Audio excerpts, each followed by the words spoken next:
Good morning, Island Council members and members of the Central Committee, Rolanda Wilson, Vito Charles, Saskia Matthew, Island Registrar, Ms. Akita Levinstone, Island Governor and Chairman of the Island Council, Johnson Johnson, Member of the Executive Council, Commissioners Everton Heliger and Bruce Sagers, Deputy Island Secretary, civil servants, and to the general public, whether present here today or viewing via live stream. Welcome to the Central Committee meeting of Thursday, October 16, 2025. Before going into the agenda points, allow me to mention the absence of Island Council member Julio Every, whom is absent with notice. Today we have 10 points on the agenda. Point 1 was opening, and now I look to the council members for approval of the remaining agenda. Okay. We now move on to agenda point 3, which is approval of the minutes from the Central Committee meeting on September 18, 2025. I look to the council members for approval.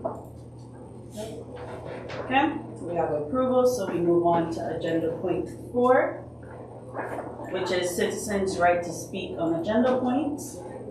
I was informed that no requests by inhabitants have been received. We can therefore move on to agenda point number 5. This agenda point is concerning oral question round, and this is for questions from the Island Council incoming correspondence list of July 1st, 2025 to August 29, 2025. This is in line with Article 18 of the Rules of Procedure of the Island Council meeting.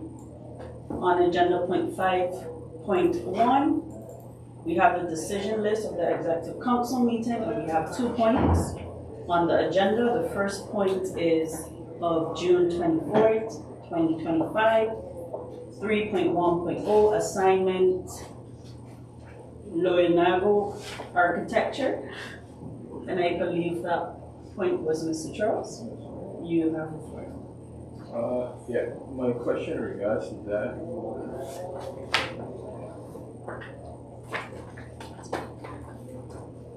Thank you.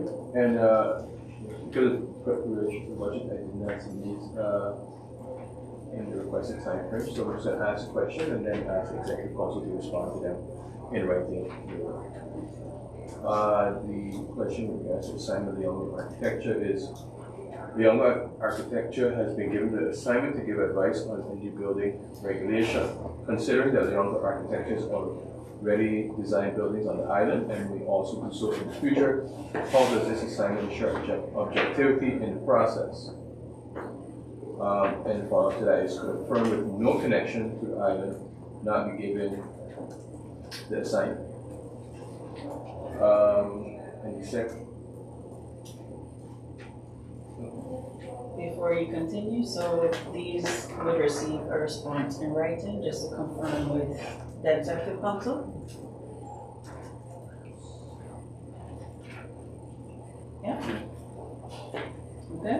So then we move on to the next point, which is also from Island Councilman Charles. And this one is dated of June 24, 2025, 3.1.5, deregistration from the PDA. Mr. Charles, you have. Yeah. So in that decision, the council talks about ensuring that persons who are no longer residing on island are deregistered. But with enforcement of the law, which is important, how does the Executive Council view sharing information with residents in regards to what it takes to maintain registration on the island and in the system, and what are the consequences of not meeting the requirements? It's just more about how you share information about that with the public so that they're aware of what their responsibilities are. Okay. And that one would also be answered in writing. Okay. We now move on to agenda point 6, which is the Island Council Proposal 2025.12, Draft Multi-Annual Budget 2026 to 2029. Commissioner Sagers will now present the draft budget, and thereafter we will move on to questions and discussions. Commissioner, you have the floor. Thank you, Chair Lady. Good morning, members of the Island Council, colleagues, those present today and following via the live stream. As Commissioner of Finance, I am pleased to formally present to you the draft budget for the years 2026 through 2029. The draft budget has been made internally and was discussed in a technical meeting yesterday with the members of the Island Council and the Finance Department. The budget has been prepared in accordance with the Decree of Budgets and Accountability, BES, better known as the BBB BES. It has been reviewed by the CFD, which has issued a positive advice accompanied by some remarks for improvement, areas that we take seriously and will continue to work on in the months ahead. Assuming the draft budget is adopted by the Council, today the public entity will once again meet its statutory submission deadline. The draft multi-annual budget for 2026 to 2029 provides a detailed overview of the operations of government, its financial position, and its services delivery to the community. Each year, the document becomes more comprehensive and transparent thanks to the collaboration between our financial team and all government departments. Based on previous requests from the Island Council for a more detailed presentation of information, additional effort has again been made this year to provide clearer explanations of government initiatives, their financial implication, and their links to our strategic goals. Still, this remains a work in progress, as it was discussed yesterday in the technical meeting. We must continue to strengthen the connection between budgetary allocations and the guiding policy documents such as the governing program, the Saba package, and the organizational development plan. Over time, the goal is that the Island Council and the wider public can more easily identify how specific expenditures and initiatives tie back to the priorities these documents outline. The total budget for 2026 amounts to $39.6 million. Of the total, $25.08 million represents the free allowance, which provides the base for the public entity's core operations. The remainder is composed mainly of special purpose grants from the Netherlands, which continue to fund a significant portion of our development and policy programs. The general breakdown of how this draft budget has been allocated is as follows: $11.5 million for the general administration, $6.3 million for traffic, transport, and water management, $2.9 million for education, $4.8 million for social services and social work, $670,000 for spatial planning and public housing, $682,000 for public order and safety, $2.1 million for economic categories, $3.7 million for culture and recreation, $6.3 million for public health, $1 million for financing and general funds. The income is made up of the following: $1.7 million for local levies, $1.2 million from interest income, $10 million from special purpose grants, $2 million from reserves, $25 million from the free allowance. The liquidity position of government remains strong, with sufficient cash reserves to meet the financial obligations. The resilience reserve has been increased to $2.6 million, providing a buffer for both unforeseen financial pressures and disasters-related costs. This is an important measure for a small island facing ongoing external vulnerabilities. The public entity's financial management continues to evolve. The management letter from the auditors note that we remain financially healthy and that reporting standards continue to improve year after year. One ongoing challenge is a limitation of our current financial software, which still requires considerable manual input. We are working closely with the software provider to implement technical upgrades that will streamline financial reporting and improve efficiency. Although improvements have been made in the use of the system, certain processes remain time-consuming and technical adjustments are needed to meet the reporting requirements of the CFD and the BBB BES. As in previous years, the free allowance continues to play a pivotal role in Saba's ability to govern effectively. The increases in recent years have provided financial breathing space needed to strengthen the organization, build resilience, and deliver better services.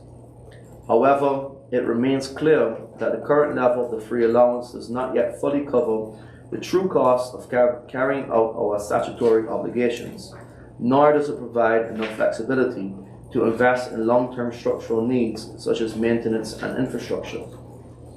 In this regard, we await to see what happens with the results of the AEF study, which follows earlier work done by Ida Verza to determine what the public entities truly require to to carry out both their legal and developmental tasks. We are hopeful that this study will finally provide the evidence base to support sustainable structural funding. But of course, these decisions that will have to wait for the new coalition in the Netherlands to make.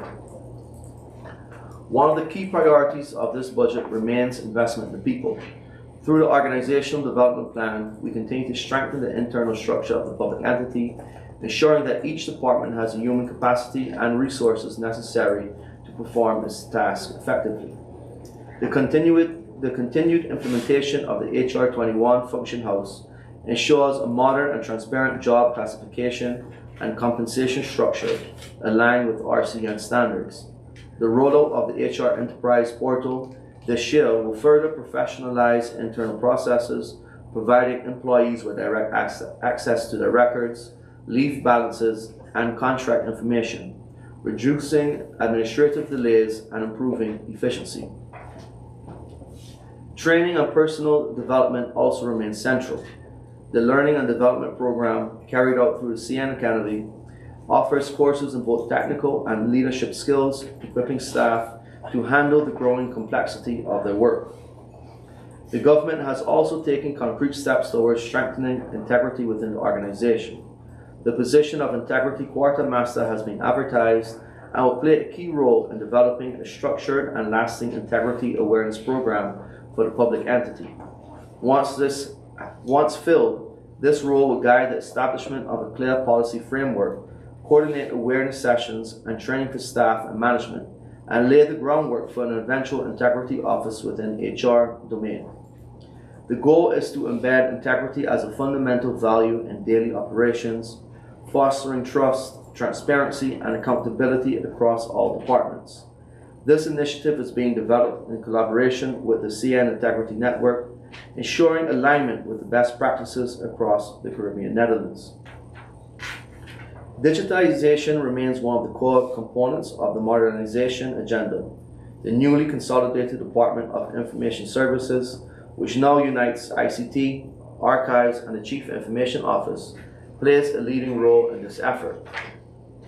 In 2026, the goal is to continue to strengthen cybersecurity, modernize the government network, and improve digital archiving and access to information. These steps not only enhance efficiency, but also transparency and accountability, key principles in good governance. Infrastructure continues to represent a major part of the government's investment and operational responsibility. In 2026, work will continue on the Black Rocks Harbour project, which remains one of the most significant undertakings in Saba's history, as it will be critical for connectivity, safety, and economic resilience. The St. John's School project also remains a top priority, providing our children and educators with a modern and safe environment for learning. New and improved daycare and after-school care facilities will also start to take shape in 2026. Alongside these, the government continues to invest in road maintenance, public building repairs, and utility improvements. The development of the Spatial Development Plan for Saba remains underway and will serve as a guiding document for balanced and sustainable growth. Still, one of our recurring challenges is structural funding for physical infrastructure. Maintenance and long-term investment in roads, utilities, and public facilities cannot continue to depend on incidental grants. These are recurring needs that require structural funding, and collectively we must continue to advocate for that at the national level. This budget continues to place an emphasis on the social development of the community. Funding remains in place for programs that work towards tackling poverty, promote social inclusion, and support youth and family development. Through the Poverty Alleviation Policy Plan, financial coaching and targeted assistance for households struggling with high cost of living will be expanded. Programs such as the Energy Subsidy Initiative, implemented with Saba Electric Company, have provided relief to lower income families and will continue in 2026 when needed. The Employment Opportunity Program, in partnership with Saba Reach Foundation, continues to create meaningful work opportunities for individuals with disabilities or those facing barriers to employment. For our elderly and most vulnerable residents, The Meals on Wheels program, although now financed by ZJCN, continues to deliver daily meals and social support, while the social workers remain available to assist families facing hardship. Together, these initiatives demonstrate that the approach to social policy is not only about providing assistance, but also about empowerment, helping people build stability, self-reliance, and confidence in their future. The Nature and Environmental Policy Plan, the NEPP, continues to guide our collective efforts toward a more sustainable and resilient Saba.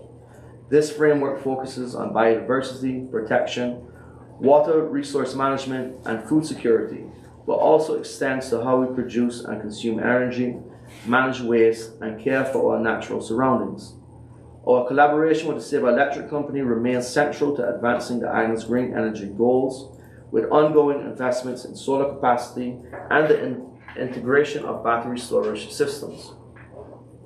Saba continues to move closer to its long-term objective of reducing dependence on fossil fuels and achieving greater energy independence. These efforts not only contribute to climate goals, but also to stabilize electricity costs for residents over time.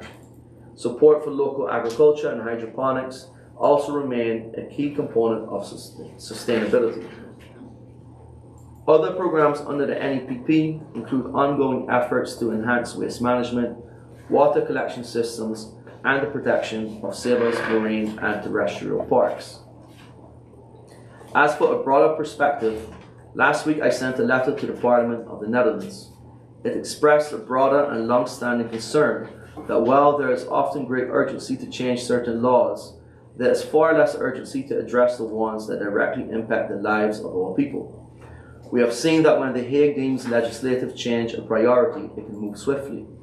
Yet when it comes to structural funding, our legislative adjustments that could significantly improve the daily lives of our residents, progress is slow or absent.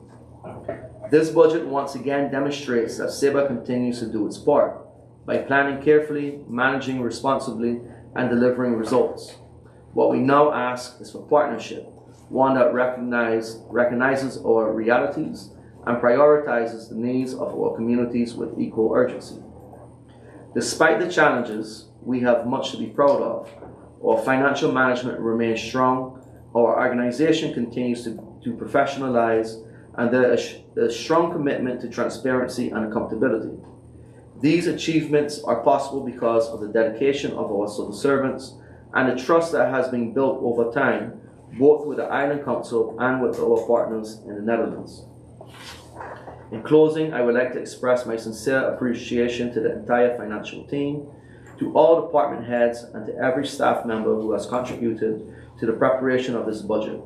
Your professionalism and commitment continues to ensure that Saba maintains one of the strongest financial management systems within the Dutch Caribbean. Thank you. Thank you, Commissioner Sagers. We now go into question time concerning the multi-annual budget. And first I go to Island Councilmember Wilson. You now have the floor. Good morning to everybody present, Madam Chair Lady, and members of the Island Council and Executive Council, and those in the audience, those listeners. Mr. Chairman. Madam Chair Lady, we all know that the year 2027, the Island Executive Council will be expanded. There was a plan made some years ago to have this by the Executive Council and Island Council, which voted and approved it, to have this building expand, renovate. What is the status of this plan? Right? Okay. On page 84 in our budget, I read that there will be new vacancies in the different departments. Right? My question came into this point has to do with the future development for the renovation of the building. Where are they all going to sit? Where the house is going to be? Mr. Chairman. We all know also too that there will be an extra commissioner and 2 more Island Council members. where we go, are you going to rent the building, the house, lease, or what? I'm happy to see that the register office is mentioned in the budget, so we fought for that a lot. We have been requesting this for quite some time now. It is very important that this office has to be built here and to take care of the needs of the highest body of the island. Mr. Chairman, I do hope that we will get the best caliber of people to assist our register in these vacancies now. Madam Chair, we come here every year to debate, discuss, and approve annual budgets. From this budget, we usually approve a tremendous amount of funding to different organizations. You know, page 85 and 86. Madam Chair Lady, does these organizations provide the annual plans and budget and accounting reports to the executive council? I know, you know, we know, but the people over there don't know. It is how it works. Are they meeting the goals? If not, what are the consequences for these organizations?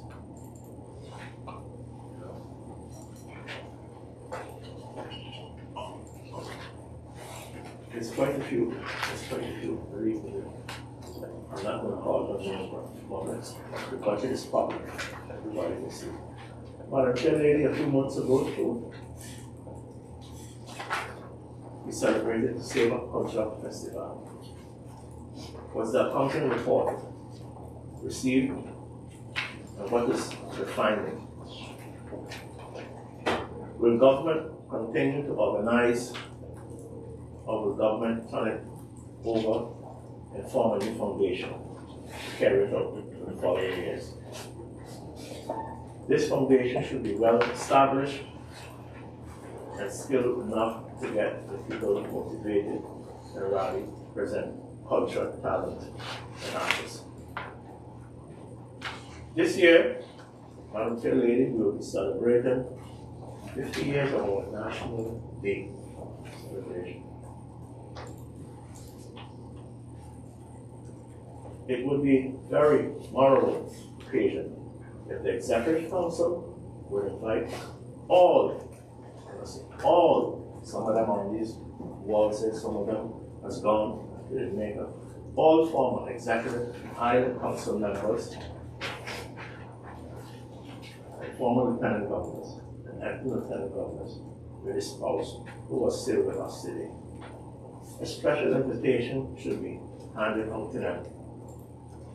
Madam Chair, it means a lot because we're from here and we normally do hear them saying we haven't received anything, we just have saw in the newspaper. It's 50 years, and each one of them, like I said, who was there, who was still alive, they have done their part with us.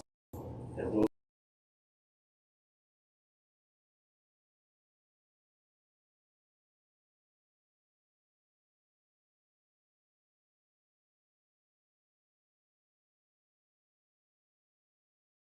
aware, very used budget. And if it needs to be amended, let us do so. Each island of the former Douglas and Pays and also the best islands, so do that and celebrate the National Day. I did it when I was commissioner, you know, and I read things going on. Leave the people who save them from living in the islands also have that celebrate with us also too.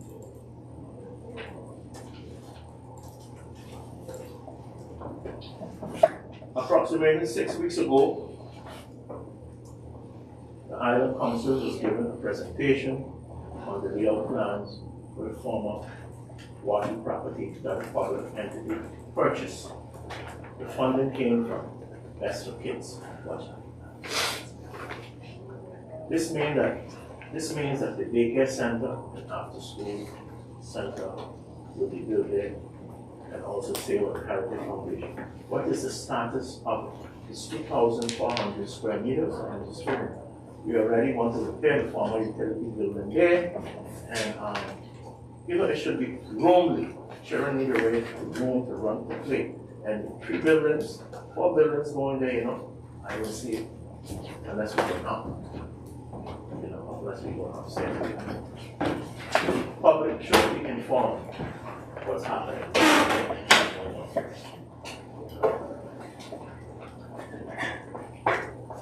What is the status of Saba Cares building? Well, the Commissioner of Health meet with them annually, monthly, find out. We used to have that in the past, every month, and we have it with one and the other director. When will the second building be ready for the clients of the H1?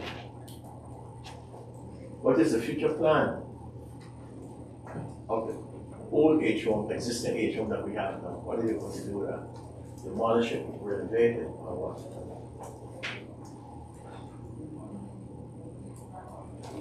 Mr. Chair, Madam Chair Lady, the Peter Lester Gym was demolished.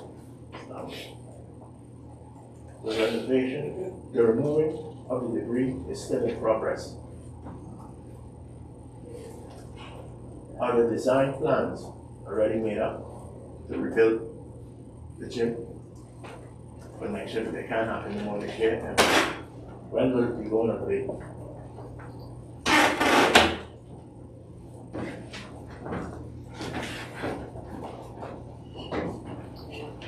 And when will it be present?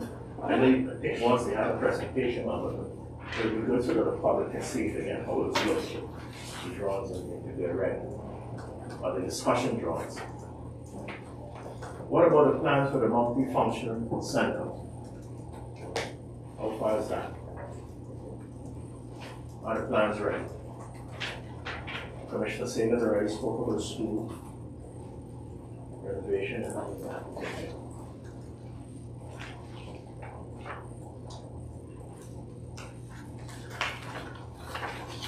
Madam Chair, Lady to Commissioner of Education, just bring it to your attention.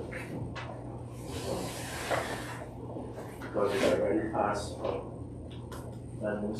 ordinance that I don't counsel anything will have to talk with the school, the Saba Comprehensive School. I understood that the interim director of the Saba Comprehensive School will be leaving in December. Are you aware of that? So that the board can start putting out hands looking for a new director. Madam Chair Lady, I also understood there was a language policy for the schools. Was this made for the Dutch language? Or in the English language? Can we get a copy of that? Madam Chair Lady, what's happening? I understood there's a problem with the Dutch, given at the Sacred Heart School. We also understood the teacher wanted to leave the school, and the principal told her no, not now, do that in December. Are you aware of these problems as a Commissioner of Education?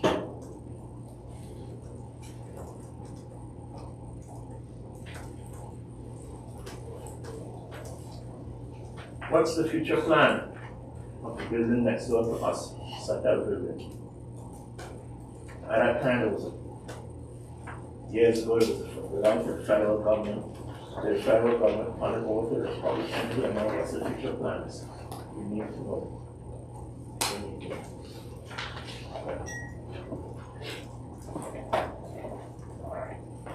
Madam Chair, I would like to ask Commissioner Sagers, what is the future plan for the Zion Sales Farm? since the owners have it up for sale now. Will government purchase it continue? What? We already spoke, we answered already with the hydroponic farm. I'm glad to see that it's going in the right direction.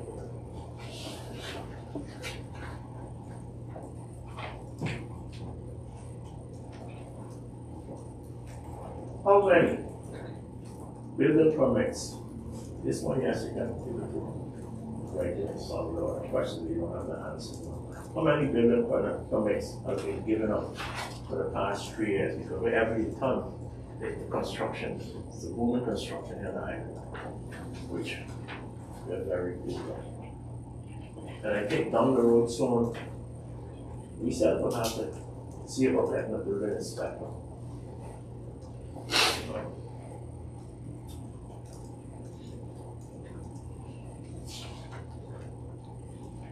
Madam Chair Lady, I would like to apologize for not being able to attend the sightseeing with our future harbor projects when I was not feeling well that day. I would like to know the status of this and how it's going. I know we were doing a trench and a wall of us going there. When you are driving from the window side, and you can go to the window side from St. John's, when you look down, you can see a lot of things happen. How is it going? Is everything on the right track? The program track.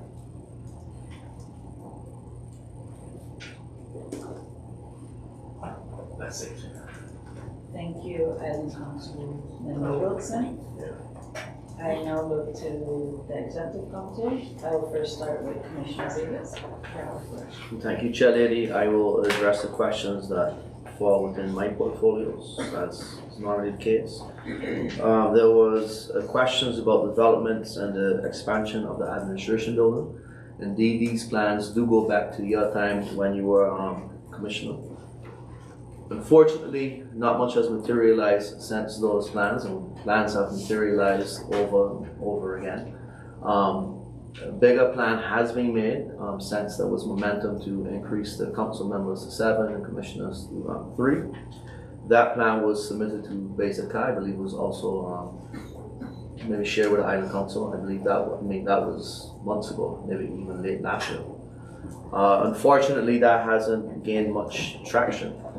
And what's even further unfortunate is that while Basic I realizes that how there's going to be implications for the expansion of both councils, not much is being put in place to accommodate that. For the 3 islands, not per island, for 3 islands, $400,000 has been made available to help to get facilities ready to accommodate that change. And we all know that how that's nowhere near sufficient. Even if it was $400,000 per island, that's a drop in the bucket for what's needed to make this building ready to accommodate larger meetings, to accommodate the additional support staff, the additional council members, the additional commissioner. So that's where we stand with that right now. Those discussions are ongoing with Basic I, and I hope that something does happen. But the reality is that even if more funding does become available, the expansion of this building won't be ready by the time of the next election. So we will have to also look at properties to rent to facilitate that expansion. And the same can be said for some of the vacancies that's in the budget. You rightfully pointed that out. That's already ongoing discussions to see what properties can be rented and what can be used to eventually house people, house council members, support staff. So those things are ongoing. But to say that's something that's in the pipeline right now for the expansion of the administration building, that's simply still in the planning phase right now and with discussions with Basic I.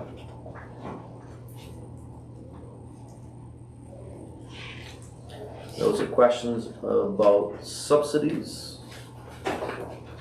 I'll group that all into one to give one answer. Currently, all organizations that receive a subsidy must apply by May 1st each year. The application includes the financial report, annual report, and a subsidy form. Since last year, each department now manages its own subsidy accounts, and funding is formalized through a subsidy beschikking that clearly outlines how the funds should be used. If an organization doesn't meet its reporting obligations, the subsidy can be withheld or canceled.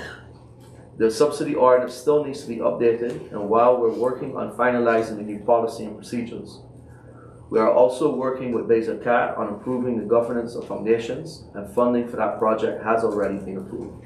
So in the coming period, there will be more emphasis on improving the quality of board members through trainings that they understand their responsibilities, not just on overseeing operations, but also on things like reporting and what's required. So that's something that we should start to see being rolled out in the near future.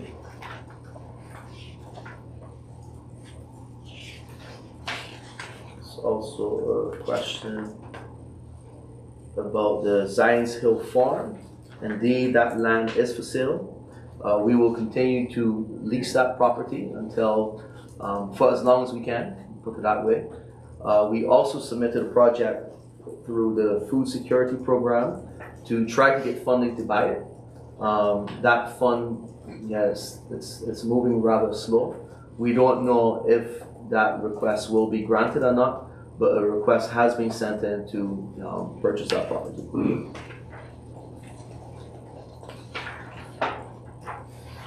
There's also a question about the Satel building. There's still some ownership disputes with concerns the Satel building. As it stands right now, it looks like as if the building still belongs to Telecom. So that is still being worked out through the legal channels. Seeing that Saba Day is rapidly approaching, I have requested that the building needs to be painted so that it looks representable during the national holiday. As for the number of building permits that have been issued during the last 3 years, the information I received is that 20 permits have been issued. There was also a press release that went out recently because we do see that there are properties that are being built without building permits. So that's the first announcement to say, hey, you have to come in to get a building permit. And some have already started, but those that haven't, there will be follow-up to ensure that a building permit is in place. As for a building inspector, I agree that something needs to happen there, but currently there is no funding for such a position. And as for a harbor update, the coral relocation, which was a big part of the environmental permit, which was necessary for the harbor project to even commence, that has gone overwhelmingly better than what we expected. In the permit, 350 colonies had to be relocated, and I believe to this date around 1,000 has been relocated, and the success rate is rather high. The utility connections to the site will be completed in the next few weeks, so that is going very well. The campsite, including temporary housing, is being built. Mobilization of staff and equipment and materials is ongoing. Just Tuesday, several pieces of very large heavy equipment came in. The main contractor, Balas Nadam, and the dredging for the breakwater will start before the end of this year. Directly after the hurricane season, we should start to see progress with the actual marine structure. And I believe those cover my areas.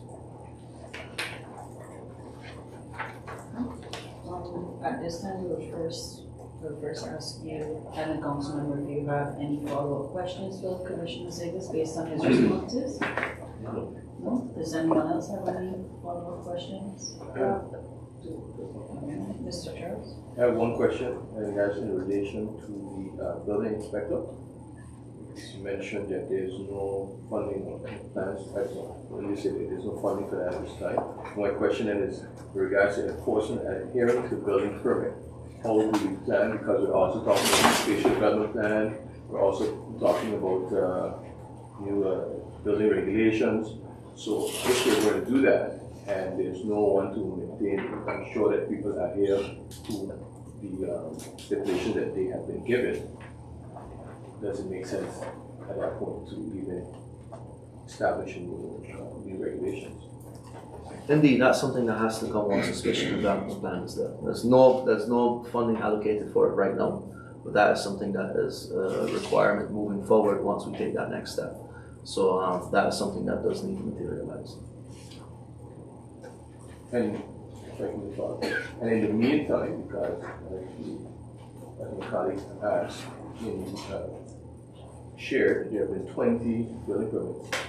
How do we ensure at least some adherence to those agreements outlined in building permits at this time?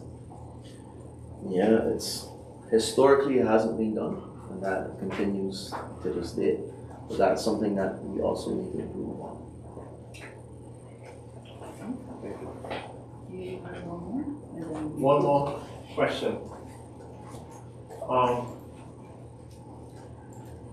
In March 31st, 2025, I submitted a letter to the Executive Council for a proposal for Young Christ Field.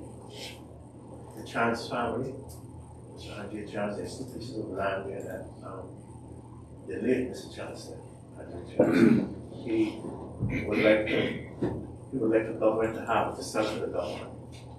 You know, and there was a letter pertaining to that, and I'd like to know the status. Because their family are asking now, you know, because it would be good for government to get saying this next year on Christ, Field in case in the future they want to do any expansion or anything to the on Christ Field, any buildings or whatever. What I will do again, I will resend it again to the Executive Council to look into it. Probably they make the budget amendments or they just behind on the back of the thing before the family change the decision. This was his wish. He finally got everything. He's finally got the family finally got everything in their name now. It was a battle out in and out the top, and everything is looking good now in their name. I'll submit a request again. Thank you, Madam Chair. Commissioner, you want to have a response to that, or? Well, the most important thing, and that's what the council member concluded with, is that they've worked out all the legalities. We've seen in the past, even more recently with the land here next to Public Works, once it's not fully worked out, it's very difficult to actually acquire property. I mean, that's been now in the pipeline for several years already, and we're slowly starting to take the steps to make payments and we can actually start to use the land. So, it's a good sign that they have the land issues regulated, and now it's about finding the funding to actually, make the acquisition. Okay, thank you, Commissioner. And Councilmember Matthew. Thank you, Madam Chair. I just wanted to ask 2 follow-up questions to the answers that you gave to my colleague. On the position for the building inspector, what kind of went to my mind right away when you said there's no funding for the position, but then you clarified when you, like I said, Councilman Charles, it's not in the pipeline right now, but I just remember going through the budget and there's the money for personnel goes up, but it doesn't specify by what and by how many and by for which departments. So that was the first thing that came to my mind, because if it's not specified, then we have funding for the building inspector, I would say. And then just to go back to the subsidies, because a couple of months ago I asked about the subsidies, and I just wanted to hear the answer this time, because sometimes the answers change. And you mentioned subsidies can be withheld, and I'm just wondering, of course that can happen, but does it happen? To answer those 2 questions if I can. The Stat Gateway is a document that goes along with the budget, but it's more of an internal document.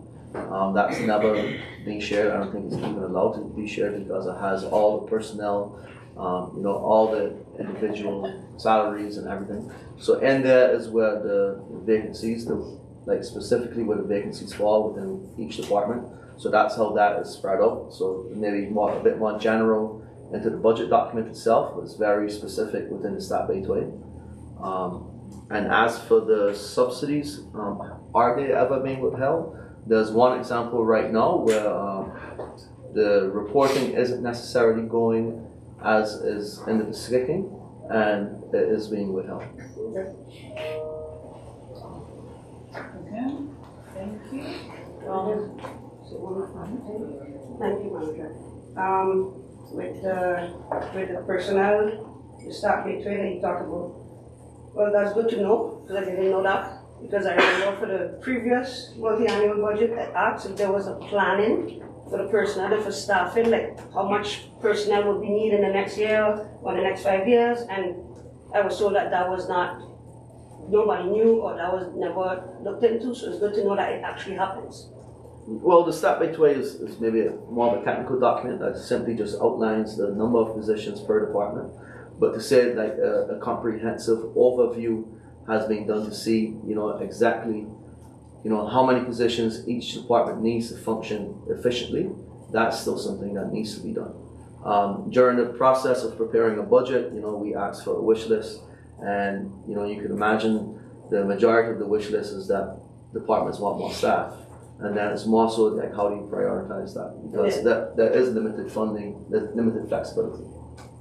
So just to clarify my point, actually, is so you see that there's funding, but it's not really tied to anything, and then there's a wish list. So we can't really say, well, the building inspector is not really in the. No, so the funding now is tied to the current stat by 2. Okay. So essentially, when the budget is approved, if the budget is approved, that is allocated per department based on what's in the stat by 2. Okay, thank you. That concludes the round for commission. Sorry, Item Councilman Wilson. Now I move on to item. Sorry, Commissioner Heiliger.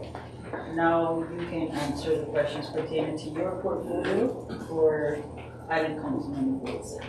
Thank you, Madam Chair, and good morning to Item Council members and the general public in general.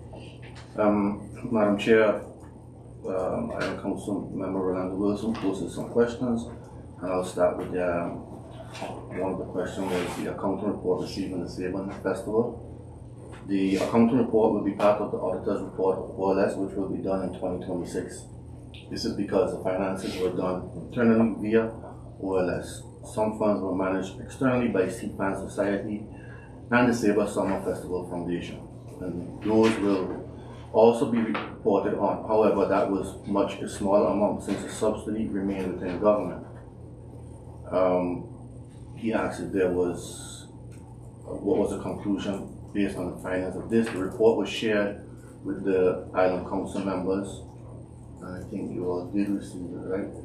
From the peer-to-peer, which included the financial breakdown. This year, the committee was able to stay within budget.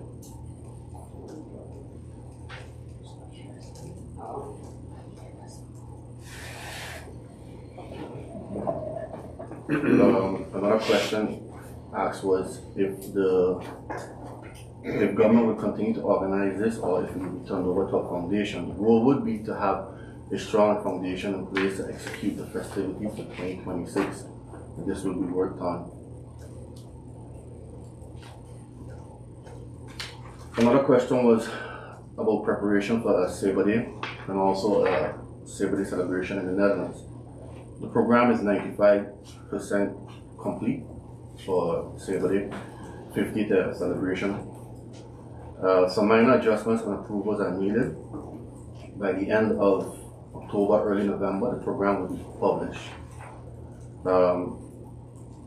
Invitees have been invited and are slowly confirming attendance, and this was invitations that were sent for incoming dignitaries.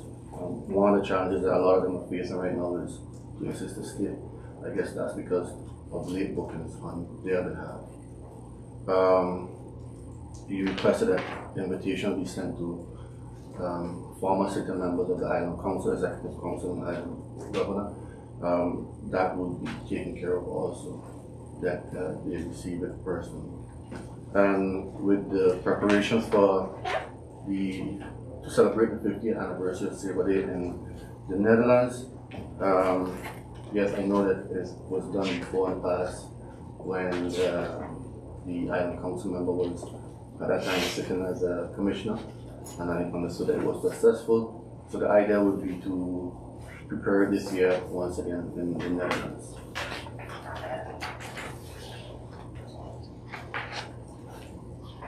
The other question was in regards to the Sabre Cares building.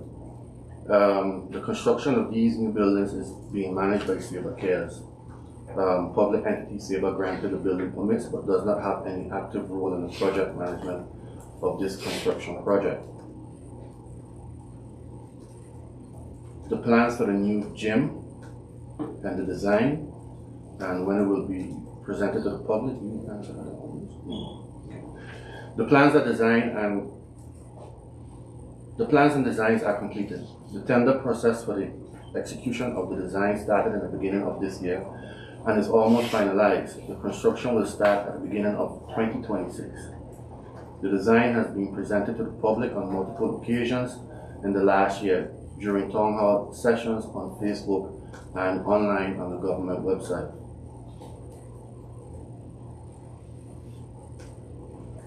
And another question in regards to the school buildings was the multi-functional center. The new enrichment center will consist of a large kitchen for the schools, preparation of lunches, for example, and a large auditorium for the schools to be used for assemblies, layered orchestra practices and performances, music lessons, and other practical classes. Besides the use by both schools, the center will be available for the public to use in the afternoons and weekends. The design of the enrichment center will be completed at the end of the year. In regards to the question of the Saba Comprehensive School, it has not been officially confirmed yet, but there was a strong candidate for the position. The person visited the island recently. However, official confirmation has not been received from the supervisory board. In regards to that,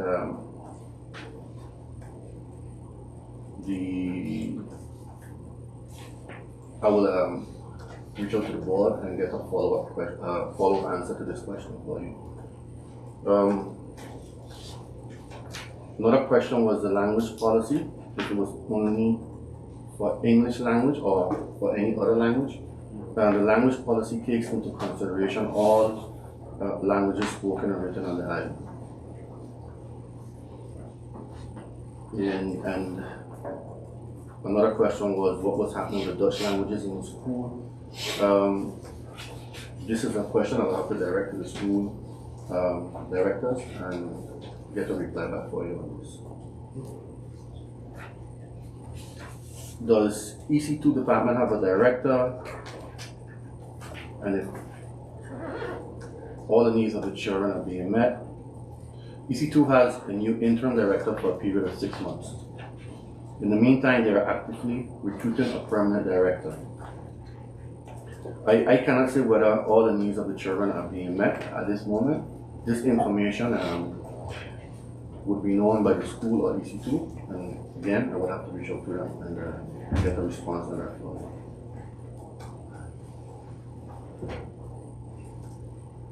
And what happens to our special needs students when they go to Saba Comprehensive School? If the government is making future plans to assist them in the workplace. During the transition from primary school to secondary school, EC2 remains involved and speaks with the student, their parents, and the school to see what the needs are and how they can best provide the supporting system to them. In general, together with ROA as RCN, we look into the job market developments and trends, and together with Saba Reach Foundation, we look into the opportunities when there is a gap to the labor market. Focus on what someone can do and based on the capacity they have for work.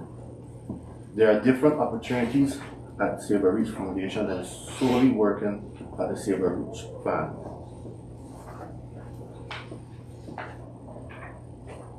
And that answers the questions that were posed. Thank you, Commissioner Hager. Commissioner Wilson, do you have any? Sorry, I didn't come to my Wilson, do you have any follow-up questions? Does anyone else have any follow-up questions? No? Okay, so that concludes the part for Commissioner Hager. Was there any questions of yours that was directed at Governor? No, right? Okay. So now we move on to Island Councilmember Charles, you can direct your questions. Thank you very much, Madam Chair. I would like to commend the Commissioner for presenting once again a balanced budget for the Public Entity Saba. I think over his tenure, that's been a priority of his and the organizations, and I think he strives to ensure that continues to happen. I think, in the last meeting, you remarked how significantly the budget is grown. I think that is something that should be taken into account, taken note of, because I remember when I initially became a council member, the numbers were a lot smaller than they are right now. That means, of course, more responsibility, more tasks, and I always think about it. Sometimes when you start doing one thing, you always get something else to do, and then you find more issues and more problems, more concerns. So I don't know if we will ever have enough, but we'll have to do what we have in the moment. So I think you should be, and your team, commended for the hard work you've done in making sure that this document is comprehensive, but as much as possible, concise. My first question is in relation to, I see that there's a new calculation for the free allowance, and it's GDP based. I don't know what the initial calculation used to be, but based on what is said in the budget, it's based on GDP. So I'm just wondering how that calculation works, but especially on whose GDP is it based.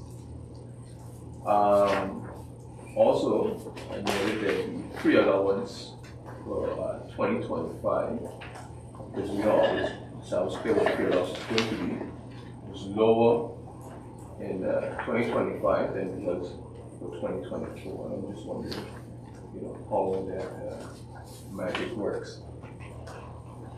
On page 25, there's a portion of the budget that's not there. It was there for all the other departments, and that's the goals and strategy section for the safety and public order. Would it be possible for us to receive that? Also, I took note that within the budget there is no mention of the mobility plan or how public transport will be improved. Since the two are connected, are there plans to address these subjects in 2026? And particularly because we have had discussions over a few meetings this year about mobility. On page 27, the discussion about the airport, and you mentioned the collaboration with the Dutch Caribbean Airport Alliance, and what is the current size of collaboration with that in terms of regional connectivity, and what steps from this plan have been implemented, and what are the future plans for implementation? And this is another question we've asked before. On page 28, this is about a mention made of strengthening food security through local crop production. For me, it's not only about the different farms, but I think when you're talking about food security, you're talking about nutrients to feed the population, to feed people, and that is, basically talking carbohydrates, proteins, and fats. That's the building blocks of all the food that we eat. And I'm just wondering, how is that those macronutrients taken into account when we look at food security for the island?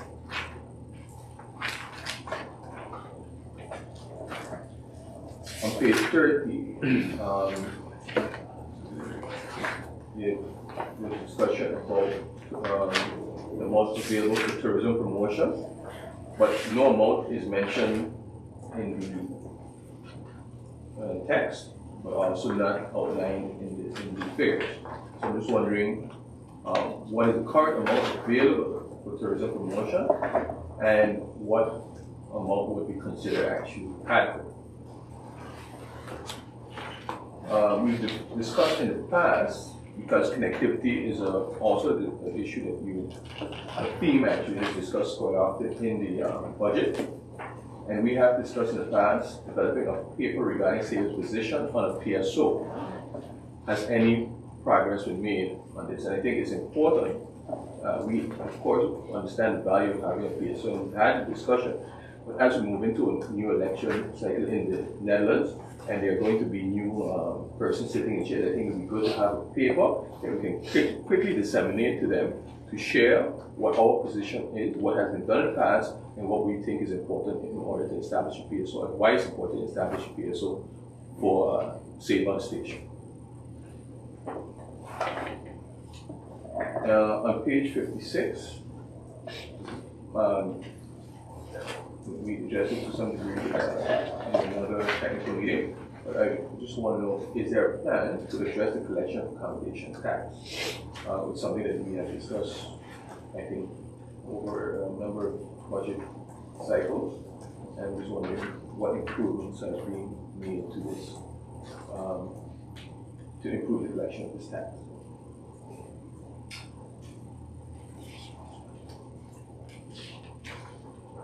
Page 62, there's a discussion on maintenance plan and not having necessarily capacity to develop a maintenance plan. But nonetheless, I think it's important, regardless of whether we have the funding to execute the maintenance, that we know what annual maintenance looks like.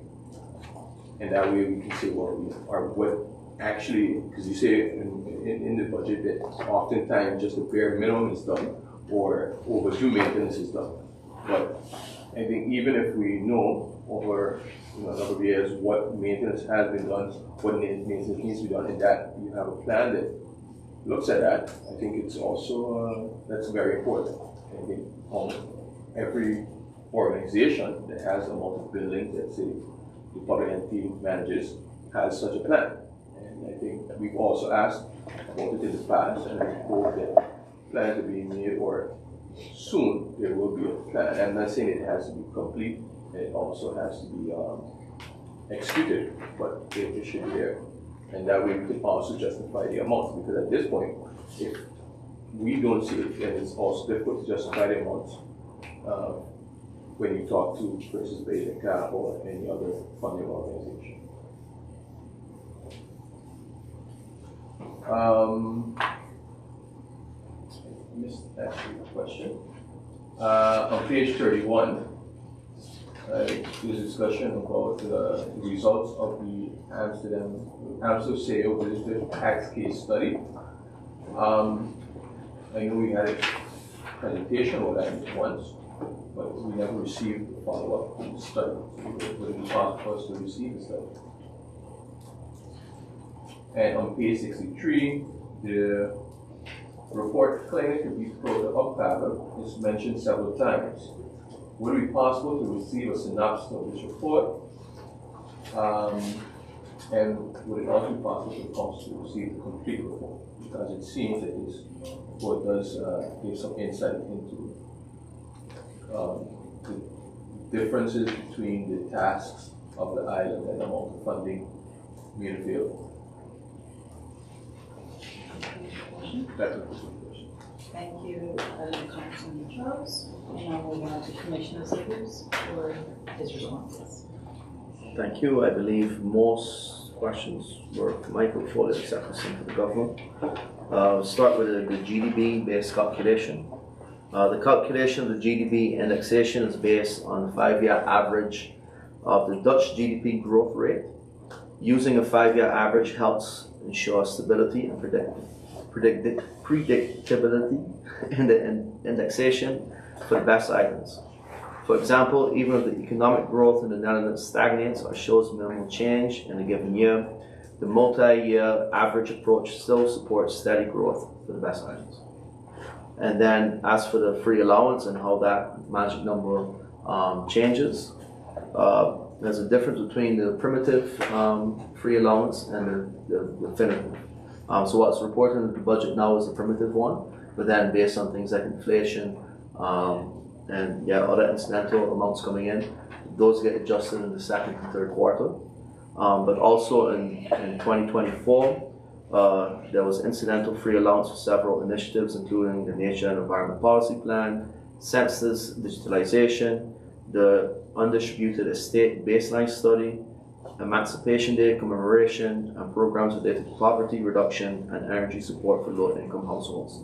So that explains a bit why there's a difference, but the amount that we see now as a free allowance won't be the amount that we'll see, for example, at the end of the year next year. So it does grow during the course of the year. As for the mobility plan and how public transport will be improved, unfortunately, not much traction has been made onto this. There has been a bit of shuffling of staff. The person that was working on it no longer works in that sector anymore. However, there is money available for the continuation of ferry service. One of the criteria set by Basic CAT is that there is a dedicated person for both Saba and Statia, so each one has one person that's dedicated towards the connectivity portfolio. And the idea is that that person works on the mobility plan, but then also further executes, for example, the position paper on the PSO.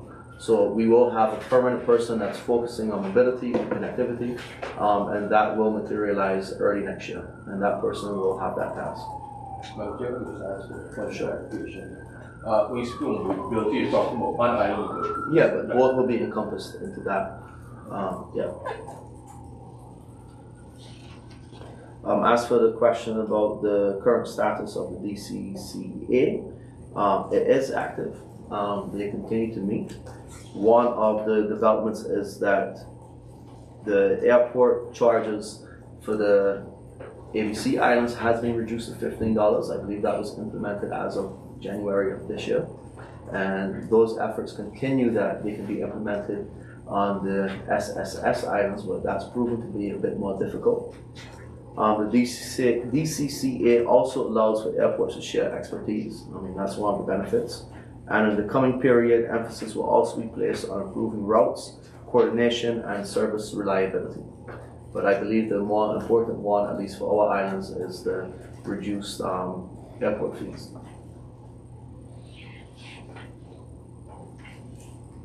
With regards to food security and macronutrients,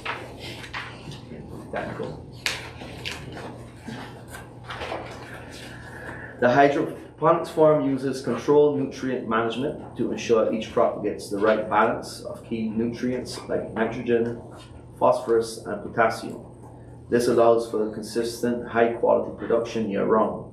The focus is on high-demand fruits and vegetables such as lettuce, tomatoes, cucumbers, and peppers, which provide a range of essential nutrients. Traditional farming complements this with crops like root vegetables, corn, and beans, and fruit trees add important vitamins and healthy fats. A balanced diet always depends on variety, and local production helps strengthen that foundation. With regards to the tourism promotion budget, the current budget is $350,000. There was a request from the tourist office to have this increased by 16%. So the new amount for the budget of 2026 is actually $402,000. And in the tourism master plan, the goal by 2028 is to have the required amount be $500,000. So we're well on our goal of reaching what has been suggested in the tourism master plan. This guy, I said 400. 402 right now, yes.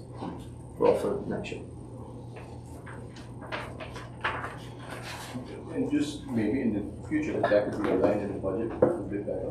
Yeah, well, it's in the numbers, but I realize that should also be included into maybe the portion where it talks about tourism, something of course.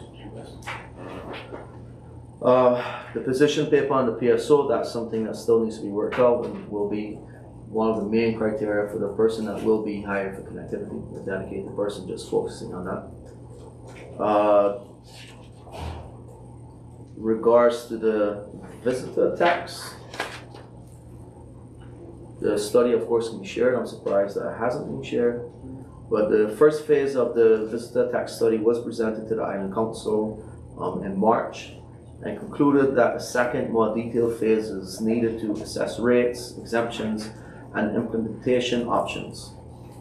We've since engaged with SEO to refine the scope, but the proposal remains high at $40,000 for Sabin and $40,000 for Station to do basically the same study for 2 items. AZK has contributed $15,000 towards the second phase of that study. The discussions with SEO are ongoing, and then a joint decision will be made between Sabin and Station about the next step. But the idea is to proceed, but more clarity is needed from SEO about why it's so much when the study is essentially the same for each item. In regards to the collection of the accommodation tax, this was briefly addressed yesterday in the technical meeting. And as was said yesterday, this is an ongoing discussion with the tax department, who has the authority to collect this. Those discussions don't always go as well as we wanted to, or as fluid as we wanted to, but it definitely still has our attention, and efforts still have to be made to, of course, collect it. As for the maintenance plans for buildings, I fully agree that just throwing out numbers and not knowing what it's based on is, how helpful is it? The AEF study did make an overall assessment of what, based on interviews and studies that were already existing, but what would be needed for the physical infrastructure, and the number was derived. In the past, we did have maintenance plans for many of the government buildings. This was done by between Public Works and the Planning Bureau. And what we saw is that so much effort went into these maintenance plans, and then after a year or two, when you were only able to do the bare minimum, the plans themselves became obsolete. So you would have to restart that process over and over and over. But what we are doing for future buildings, or even more buildings that's being built more recently, for example, the school building in St. John's, part of that came with the criteria that a maintenance plan would have to be submitted as well. So we are taking the steps to slowly get those prepared, but to say that the amount of time that it would take to put together a comprehensive plan for every single building while we don't have money to do anything, where do we put our priorities, knowing that in a year or two, because we haven't been able to fully carry out that plan, it becomes a bit obsolete. And as for the report of the Klein Gebied Grote Opgave, there is a summary already available. It's online, but of course this can be shared, the summary and the full report. Commissioner Procedures, do you have any follow-up questions?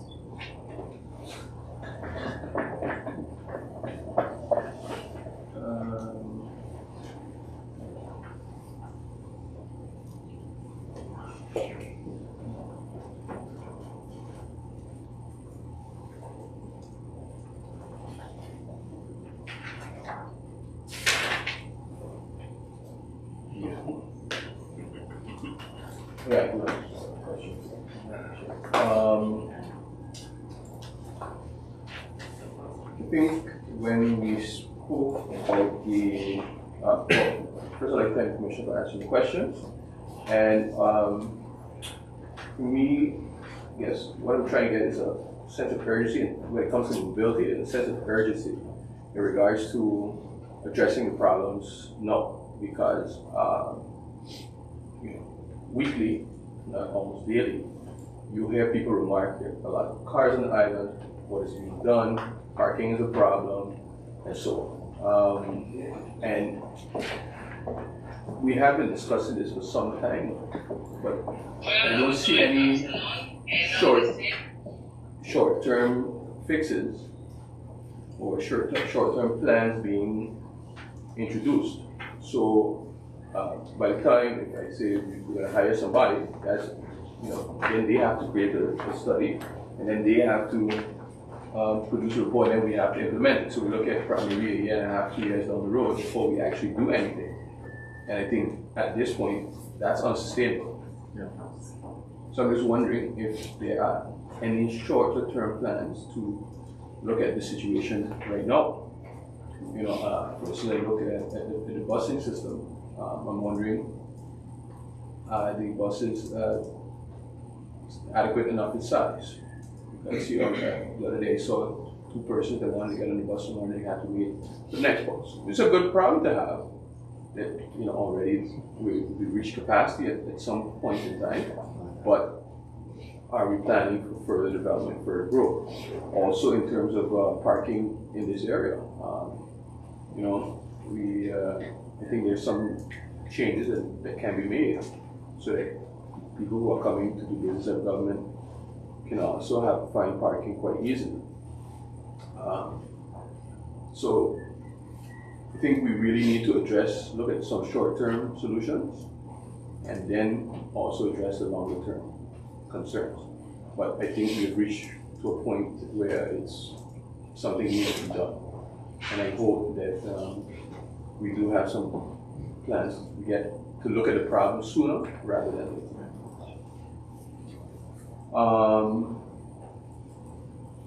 When it came to the question about the macronutrients, I think that wasn't well understood. That's the question I was asking. Because I asked that specifically to avoid having a discussion of micronutrients, which are vitamins and so forth. Because at the end of the day, we're not going to subsist on tomatoes and plantain, plantain actually, because it's unplanted.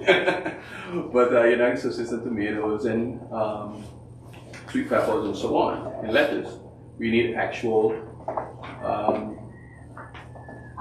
calories. We need foods that are high in calories. And I miss a plan that addresses introducing crops that will sustain the island if the worst were to come tomorrow. Let's hope that never happens. You know, I was talking to older citizens more recently. I said, well, you know, what did you eat back in the day? And they spoke about those root crops. Are we growing sufficient root crops? Right now, in for instance, places like Puerto Rico, where they've had you know, the issue with hurricane Irma back in 2017, you know, a lot of people are moving back to local crop production. So I'm just wondering, what are we doing to also ensure that if we want to improve our food security, we have to ensure that the calories necessary are grown here. So I hope that that can be addressed in a future plan. I think that was my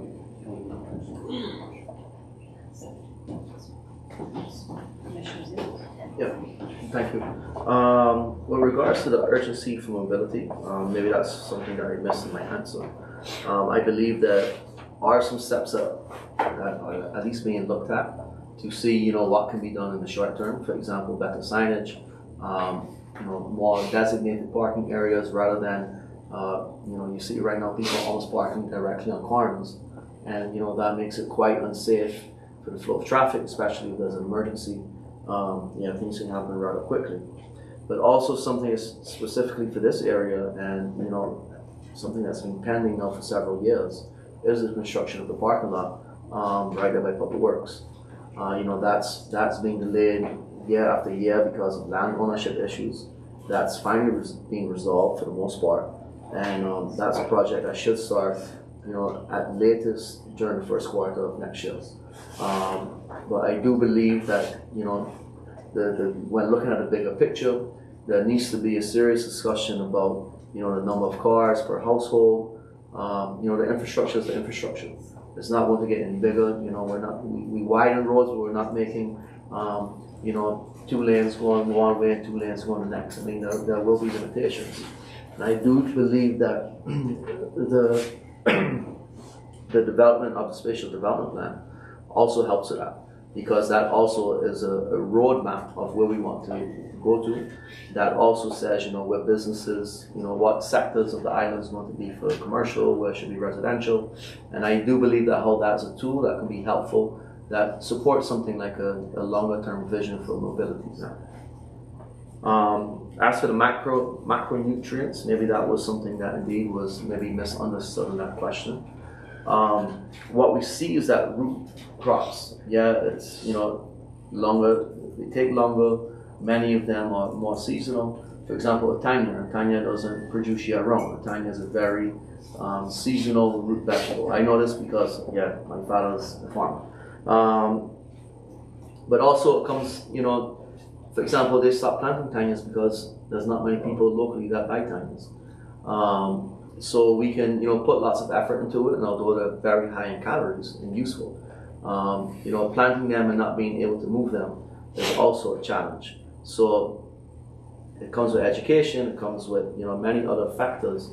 You also need a manpower because hydroponics is you drop a seed in a pipe and it grows, whereas root crops are very labor intensive. So those are things that we have to balance, those are things that we have to look at, and I'm more than open to having a discussion with a team that is helping coordinate the farms, that we can work together on a strategy that fits both needs. So I'm more than open to having that discussion.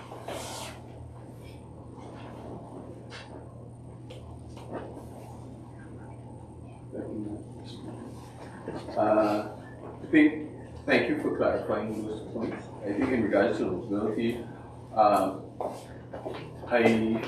glad that you mentioned that there is no room for expansion. And I dare say that even adding another parking lot isn't solving any problem. We just look at Women's Side, I think it was 2012 to 2013, that the parking lot there was open and now it's to capacity. I always remember the statistic in Los Angeles has the most roads, miles of road, but it also has the most traffic jams. So expansion of infrastructure doesn't mean that you're going to solve any transportation problem. So I do hope that our plan isn't to make more parking lots. I literally believe that we pave paradise to put up a parking lot, and every parking lot just does more of that. So I look forward to having this discussion, a more concrete discussion of what can be done to address this problem. When it comes to the plan, I don't think that it should be government's responsibility to solve every problem when it comes to food security. But for instance, you have farmers on the island, and hopefully we can find ways to encourage them that might be willing to grow the root crops.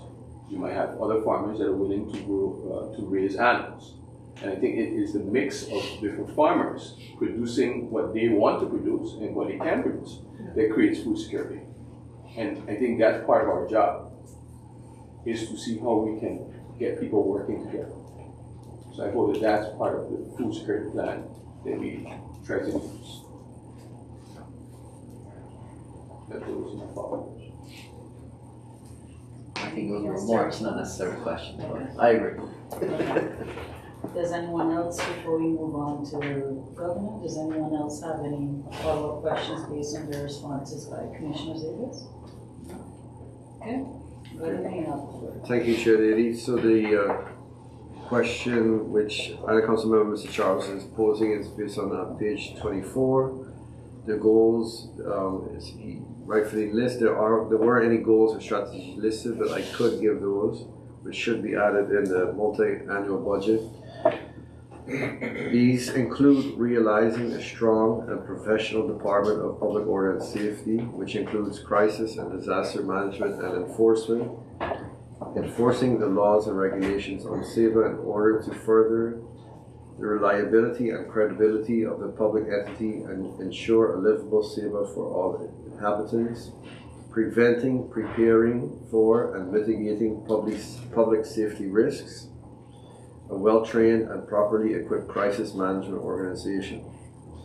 The Department of Public Order and Safety, which includes crisis management and enforcement, has as its primary goal the creation and improvement of a safe and livable environment on SABA. It is aimed to achieve this through the preparation, mitigation, prevention, and timely repressive actions. In the coming years, the Department plans to further professionalize its operations through training and by developing its staff and a local crisis organization. In addition, the the department will work on developing and implementing laws and policies in relation to public safety, crisis management, and enforcement. Another goal is to develop and grow the department to better support and advise the island governor on various tasks in relation to public order and safety. Another goal is to grow and further develop the work and capacity of the enforcement team, also stimulating the development of the wider permits, oversight, and enforcement structure.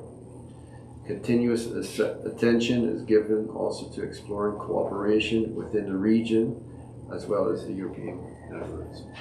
That's a more elaborate, which should be in the future in the budgets that you can also read it. Thank you.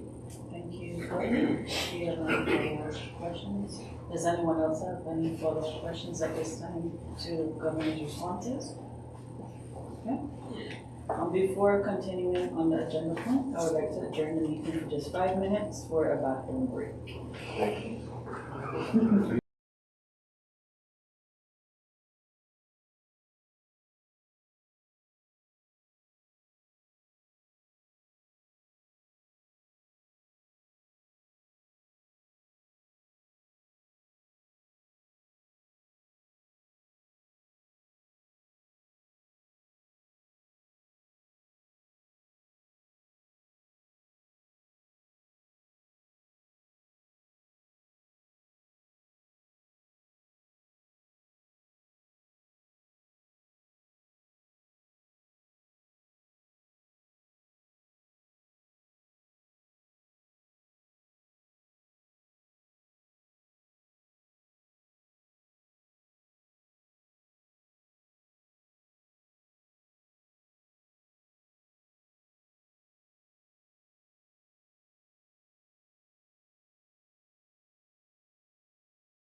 Good afternoon, everyone. We will now continue with the Central Committee meeting.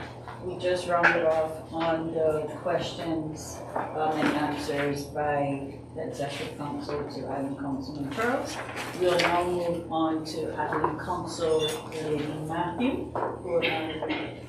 Okay, so I'll go first, and then Island Councilmember Matthew also has some follow-up questions based on the response on the introduction given by Commissioner Zegers in his intro. So for me, before I begin my questions, I too would like to acknowledge the hard work that went into preparing this multi-annual budget. Each year, this process requires dedication from our civil servants, the financial team, and the Executive Council, and I just wanted to let you all know that your efforts does not go unnoticed. So I have a few questions today, more of just wanting clarity. And though some of my questions may have already been answered in the intro given by Commissioner Zegers, but also by other members of the Executive Council to questions posed by my colleagues, I will then just go into the questions that have not been answered. So my first question was on buffer capital. So I noticed that our buffer reserve currently stands at about $2.6 million, with a goal of reaching $3 million by 2029. And I would like for the Executive Council to explain the plan for achieving this. For example, will it come through annual surpluses, one-off transfers, or another approach? Also, could you please clarify under what circumstances this buffer can be used? Since this reserve is our financial safety net, I think it's important that we understand both how it will grow, but also how it will be safeguarded. My next questions are involving housing costs and renovations. So as we all know, housing continues to be one of the biggest challenges facing residents on Saba, with high rents and limited affordable options. So while I've seen mention of the housing subsidy, renovation grants, and the new livability project, I'd like to get a clearer sense of how far these initiatives will go. And my questions are therefore, what portion of this budget is directly dedicated to improving housing conditions, both through new construction and through renovation support? How many households are expected to be benefited by this in 2026? And will there be any new or expanded programs to support families who are struggling with rent or who need home repairs but don't qualify under the current criteria? And if so, what would that look like in practical terms? My next questions are on roads, infrastructure, and maintenance planning. So when reviewing the capital goods and maintenance section in the budget, particularly for roads and public infrastructure, it's clear that much of our maintenance work still relies on incidental funding, and that some projects may have even been postponed over the years because of this. Looking at the current state of our main roads, the deterioration is becoming more noticeable, and many people speak of it. So I would like to know, are there specific plans in place to address these problem areas in the coming year? Also, could the Executive Council clarify how much of the 2026 infrastructure budget is being invested in preventative maintenance, the kind that helps us avoid future repairs as much as possible, compared to reactive maintenance, which only takes place after issues occur? The question pertaining to a maintenance plan was already addressed, so I won't ask that. And the final question in this section is, the budget also notes that there's no dedicated funding for public parking lots. And in line with that, I would like to ask, what short-term measures are being considered to improve roadside parking, traffic flow, and safety while we work towards a longer-term parking solution? My next topic is the social domain. So when we look at the social domain, especially programs like Meals on Wheels, youth initiatives, and domestic violence, and other community support, many of these are still funded through special grants from the Netherlands. So my question is, how can the Executive Council clarify what our long-term plan is for these programs? Specifically, how are we ensuring that critical service for seniors, families, and youth can continue if external special purpose grant funding decreases in 2027 and beyond? And is there a strategy to gradually transition some of these programs into our structural budget? And my final topic would be on personnel costs. So also, as we all see in the budget, personnel remains one of the largest and fastest growing parts of our budget.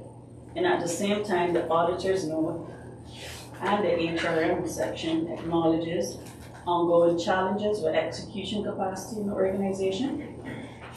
So could the Executive Council provide a clearer overview of what's the driving increase in personnel costs between this year and 2026? For instance, how much of it comes from salary step increases or the CLA adjustments, and how much of it comes from new positions or temporary project staff? Does the Executive Council have a concrete staffing plan identifying which positions are essential for the proper functioning of our government, which are nice to have, and where are we still operating under capacity? And given the number of new projects and reforms in this budget, how confident is the Executive Council that all planned initiatives can realistically be carried out by our current team? If not, what concrete steps are being taken to strengthen organizational capacity before adding on additional commitments? And my final section actually was going to be on the subsidy request, but those questions have also already been answered in responses to my colleagues Wilson and Charles. So that concludes my questions for today. So I now go to Commissioner Zilders. Sure. Thank you. With regards to the buffer capital and growing it to the eventual plan, 3 million. You know, as of right now, the idea for the growth would be based solely on surpluses. But of course, in the event that there is, incidental funding or something that comes in that's not known of right now, that could go towards such a goal, of course, that would be considered. But right now, the plan would be through, surpluses at the end of each year.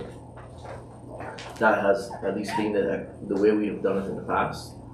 With regards to the how that buffer can be used, there is a listing of the risk within the budget, and that outlines what categories the buffer capital could be used for.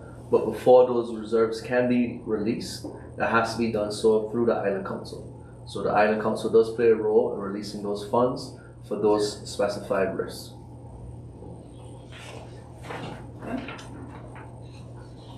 With regards to the roads, indeed, we do see more and more potholes. There has been efforts in some areas to fix those potholes. One of the benefits of having concrete roads, and that was one of the arguments when we redid the airport, is that concrete can easily be fixed and it can be fixed locally. Asphalt roads is a much bigger, easier to make, it goes much quicker, but harder to maintain. You need very specific equipment to do so. But there has been an inventory of areas that need to be fixed. One of the bigger challenges right now is the availability of manpower. The workforce on the island is spread rather thin because of a lot of the bigger projects. But the idea is to have a bit more focus onto the potholes, especially you see it coming down here to the bottom. There's some areas that really needs to be fixed, and the goal is to have those areas fixed before Sabbath Day. But that does have the attention of us. We do have an inventory, and those are repairs that will continue in the coming period. As for parking, that was maybe a bit discussed when Councilmember Charles had questions about a mobility plan. In the short term, specifically here at the bottom, would be the building of that parking lot here by Public Works. That has long been in the pipeline, and it's terrible that it's taken so long, but that doesn't solve all the problems. The parking lots isn't the end solution, because the number of cars continue to come to the island. I mean, that's something that we see weekly. And that's something that, more of a long-term solution is needed, and that I think can be addressed in the mobility plan. Where we have to work on improved road markings and signage, show areas where parking is possible, where it's not possible. I think we also have to look at, especially here at the bottom, maybe designating short-term parking spaces, like there's a lower side, for example, the parking lot by the post office.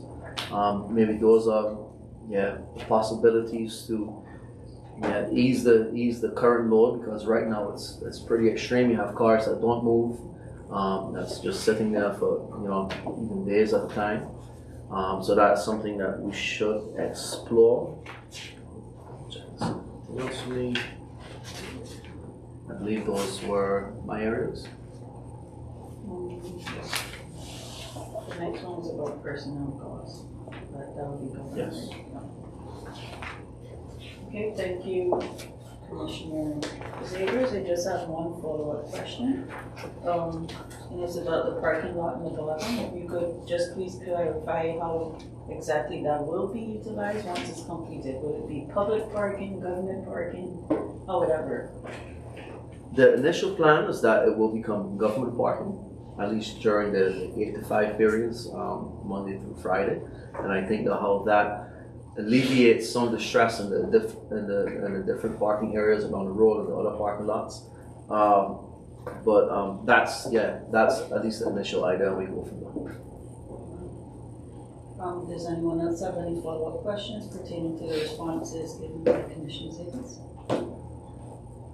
Just because you asked about what is going to be designated government parking, public parking, and so on.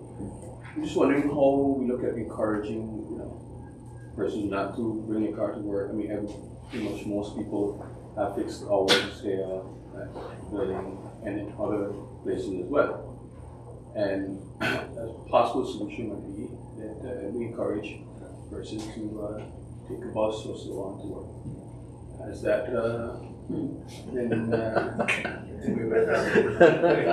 is that also been encouraged? Yeah, it's part of the bigger discussion. Because, for instance, in the Netherlands, if you work at the first end, of course, public transportation is different there. But I think we also have to look at solutions that have been used elsewhere. Most people in The Hague don't go to work, or most people in cities don't go to work with their car.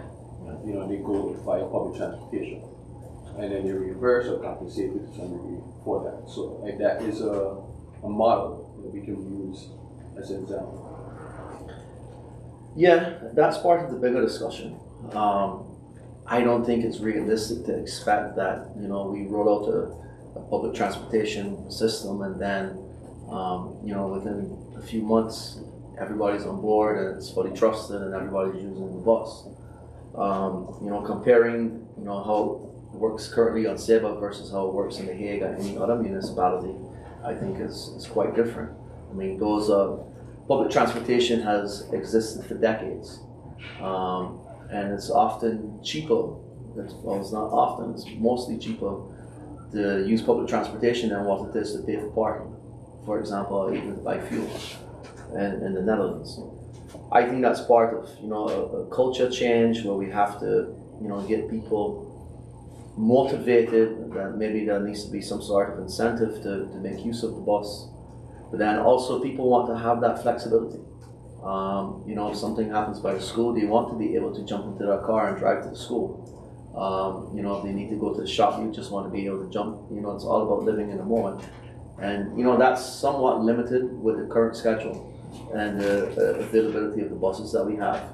But I do believe as the public transportation system that we have takes shape, it should be able to expand, and we should be able to offer more routes, more intervals when the bus goes and when it comes, and that would allow for more flexibility. I believe a good pilot for this is going to be when the school project starts in St. John's.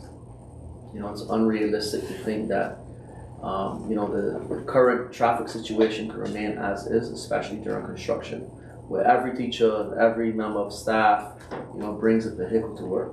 The only how construction will be possible, because especially when the technical classroom starts in the enrichment center, that area with cars parked right now will be, the construction site. So I do believe that, there's a possibility where we can see how it works in practice, because, there will need to be carpooling, there will need to be, more use of the public transportation system. So, we can learn from lessons there, because there will be a sense of urgency that it needs to happen once our project starts. But it's part of the bigger, in general, we have the bottom for other parts of the island.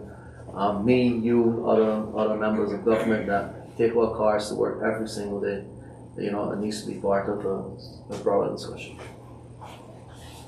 Thank you, Commissioner Zegers. We'll now move on to. Yeah, there was a question regarding personnel costs, and you wanted to know about, you get a clearer overview of what's driving the increase in the personnel costs. The main increases in salary costs are multifaceted and relate to the collective labor agreement changes, the annual step increases, new positions for additional tasks, or positions previously covered by incidental funding. Making an exact calculation of the CLA adjustments would be quite difficult, seeing that the salary changes per person per FTE often have various changes. We can provide the total budget related to vacancies and the differences of the salary budget 2025 versus the salary budget 2026 can be seen on page 84. Other questions about concrete staffing plan and given a number of new projects or reforms, how confident is the Executive Council that all planned initiatives can be realistically carried out? So the Executive Council maintains an up-to-date overview of all positions within the organization. These positions are partly funded through structural budget from the free allowance and partly through incidental project or program funding like the Bijzondere Uitkeringen. Whether a position is considered a must-have or nice-to-have, this depends on the political priorities and the ambitions reflected in the governing program, execution program, the Saba package, and new assignments that arise from either local initiatives or national directives from The Hague. At present, the organization is managing to fulfill its responsibilities, but doing so requires considerable effort and flexibility from staff. The combination of regular tasks, executing the governing program, implementing the Saba package, and responding to ongoing new requests places continued pressure on the organization's execution capacity. For new tasks where no capacity currently exists, the Executive Council will engage in discussions to determine priorities and trade-offs, ensuring that choices are made based on what is most essential to the island's governance and service delivery. It should also be noted that a number of core functions, for instance within ICT, spatial planning, policy bureau, and nature environment, are still financed partly with incidental funds. The ambition is to make these resources structural over time so that the organization's execution capacity can reach the desired sustainable level needed to deliver on all key mandates effectively. Thank you, Governor. I don't have any follow-up questions, but does anyone else have any on this topic? No? Okay, thank you, Governor. We now move on to Commissioner Hager. Thank you, Madam Chair. In regards to housing costs and renovations, what portion of this budget is directly dedicated to improving housing conditions Housing subsidy currently consists of a bedroom dirt subsidy, so that's a landlord subsidy that is provided by the Ministry of VRO through OLS to the Own Your Own Home Foundation to keep rents low for tenants. The amount for 2025 is $146,159 US. Work is in progress to also create a rent subsidy for those renting privately, but are on the waiting list for a social home. It is anticipated that this will start early 2026 together with other changes in the rental market, including the housing valuation system and rent committee. The home renovation grant project supports vulnerable households with essential home renovations to keep them safe, livable, and accessible. The project is funded through Volkswagen vesting funds from the Ministry of VRO with co-financing from OLS poverty budget. The total budget is around $300,000 US, of which around $200,000 has been allocated on projects in the 2024 and 2025. There are several other projects ongoing or in preparation, making it unsure what the remaining budget is for 2026, if any. 14 households have been helped so far, including ongoing projects. A detailed progress update is in preparation and is aimed to be shared with the Island Council members in the short term. The project to enhance the livability in the bottom is also funded through the Volkswagen vesting funds from the Ministry of VRO, together with co-financing by OLS with a reservation from the free allowance. It has a total budget of around $1.2 million US.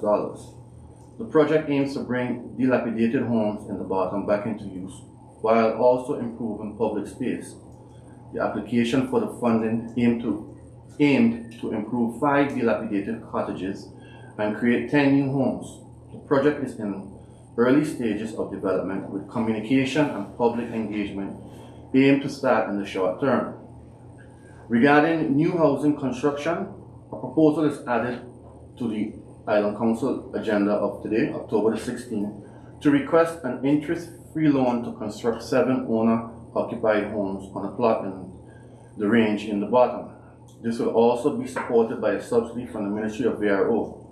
If approved by the Island Council and the Minister, this will help construct much-needed homes for lower and middle-income households that want to own their own home. If this first project is successful, it could be repeated for construction of further affordable homes for sale and or rent. And you had a question that would follow up with this one. Will there be any new or expanded programs to support families? The home renovation grant is a one-off project with limited funding supplied by the Ministry of VRO and co-financing of OLS. Due to the high number of applications, it remains unclear if there is budget remaining for 2026. The project will be evaluated and possibilities for further funding applications with the Ministry of VRO will be explored, but remain uncertain.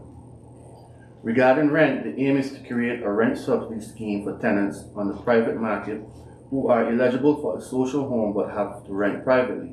This will be funded through the Ministry of VRO, administered through the social desk at the Community Development and Culture Department, and introduced alongside the housing valuation system and rent committee in the new year.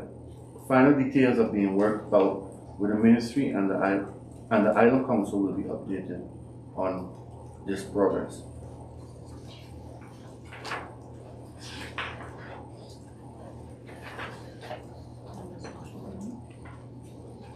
So that ended the questions on the housing cost and renovation. And the other question was on social domain. Can the Executive Council clarify what our long-term plan is for these programs? For some programs, we are still in developing stages and not sufficient information is known for structural costs. Some programs such as social support for tailor-made services are already directly covered by ZJCN. At the moment, it is difficult to indicate if there will be structural funds from the ministry or if there is sufficient free allowance budget to cover the cost of these programs. And the follow-up question to that was, is there a strategy to gradually transition some of these programs into our structural budget in the future? When the programs are more embedded, structured with clear target goals and policies, there will be more opportunity for structural budget. However, at the moment, there are limited challenges with funds for these programs.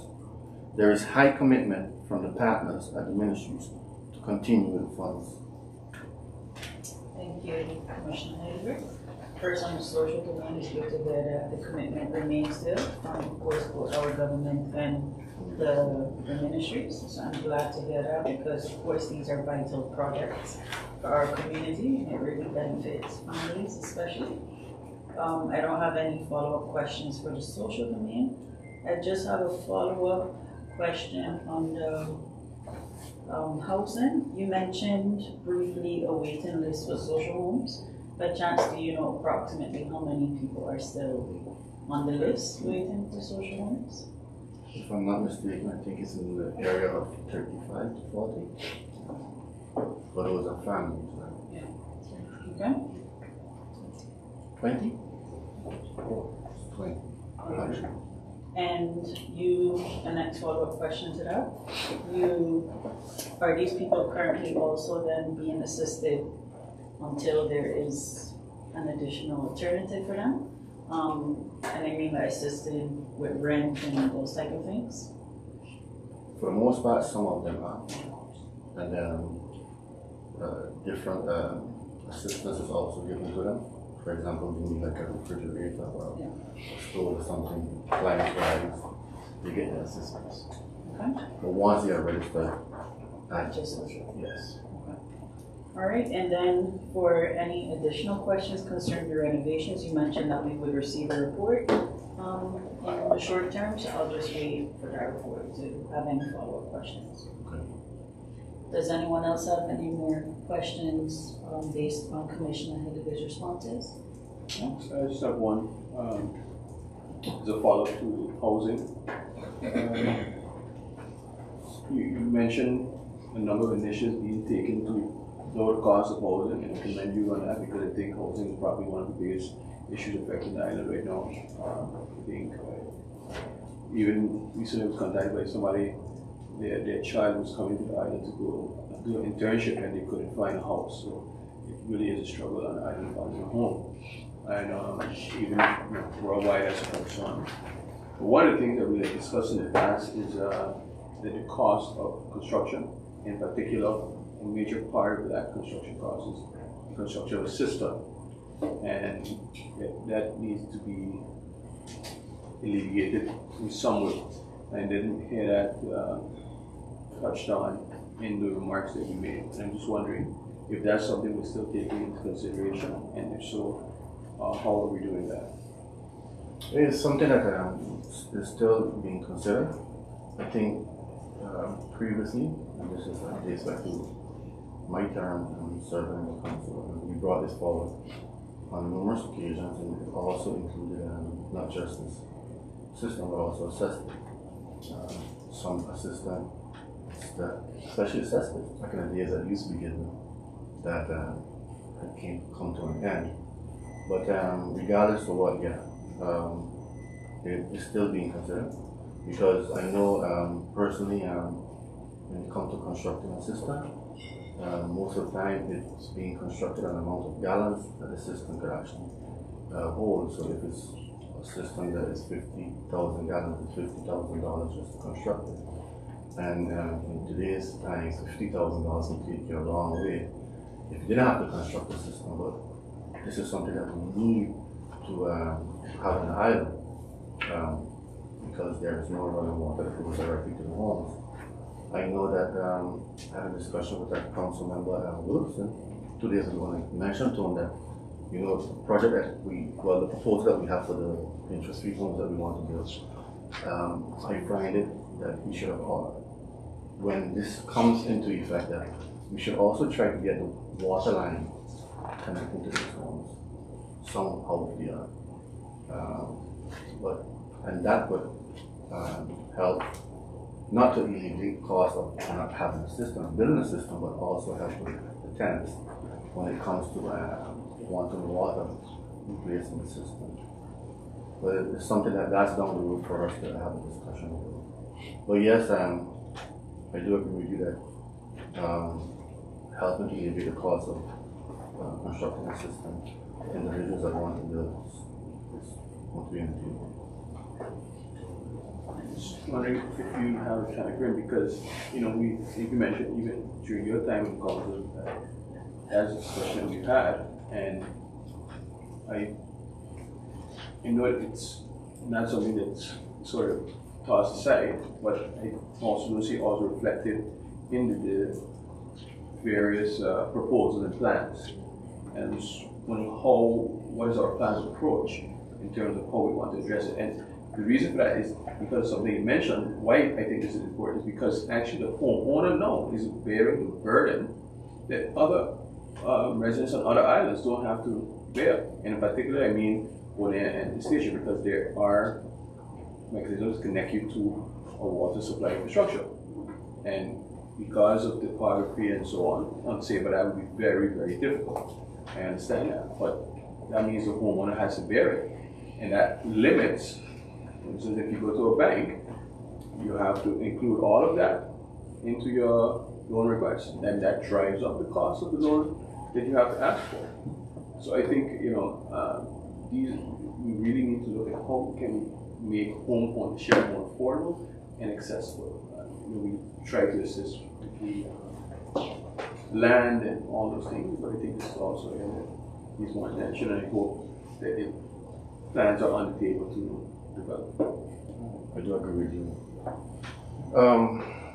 Yeah, it's a discussion I will have again with when I meet with the bureau, and I'll keep you all informed on how that progresses.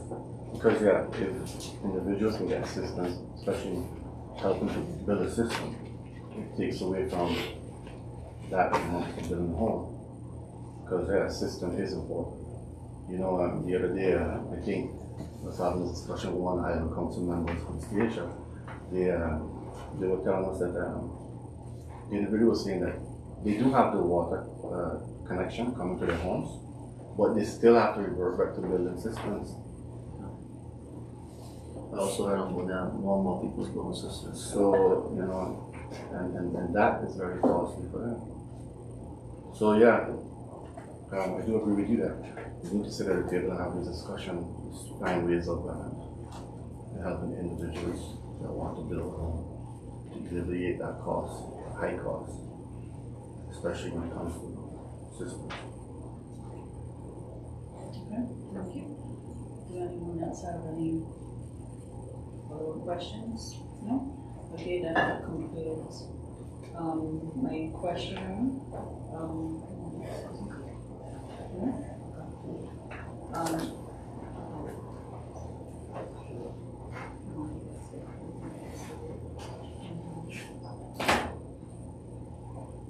Yeah. What we gonna do it? All right, we now go to Island Council Member Marty. You have the floor. Thank you, Madam Chair. Initially, I didn't have any questions on the proposal for the draft of the annual budget, but after listening to the opening by the commissioner, I had some things that you mentioned that caught my attention. But before I go to those, I just want to ask two small questions on the proposal itself. In the proposal by point 5, it says means commitment, and then it says see the draft budget, and I'm not necessarily sure what that means, so I'm just curious about that. And then for 6, and before I say number 6, I want to say that I'm appreciative that this proposal is actually filled in all the way, no blank spaces. But for by 6, for involvement, citizens and agencies, it talks about the Executive Council and Civil Service are in continuous contact with society for this purpose. I'm just wondering how, like in what way. So that was just on the proposal, because I know that the budget is placed at the security desk. I know it should be online, but maybe I just miss when we have those interactions with the citizens. And then for the speech, I was just wondering if we can get the organizational development plan, because that's something that's all over the budget, but I know it was in the last one, and yeah, maybe there's something now. I would really like to see it. The Commissioner spoke about the HR 21 rollout this year, and I was just wondering if you have a timeline for that. And then I thought it was very nice, actually, or coincidental, that you mentioned the integrity quartermaster. I'm just wondering, because I know the vacancy went out on the 1st of September, and I'm just wondering what happens in the interim, because maybe interviews happening now, I don't know. But what's going to happen in the interim to our civil servants? Because if I may, Master Charles, use your words when you talk about the mobility plan, vacancies and hiring people takes time. So what happens now? And that was it, Madam Chair. Thank you. Thank you, Ireland Councilmember Matthew. I now move to Commissioner Zegers. Thank you, Chair Lady. I'll seek clarity from the Finance Department with point 5 and 6, and I'll get back to you about that. I know the point 6 about the involvement of the citizens, maybe that's a reach with wording, because I know right now it's being advertised at the security desk, and it should be online. That I would have to verify, but maybe the wording needs to be better worded in other proposals. That's a point taken. And for point 5, I have to also get some clarity onto that.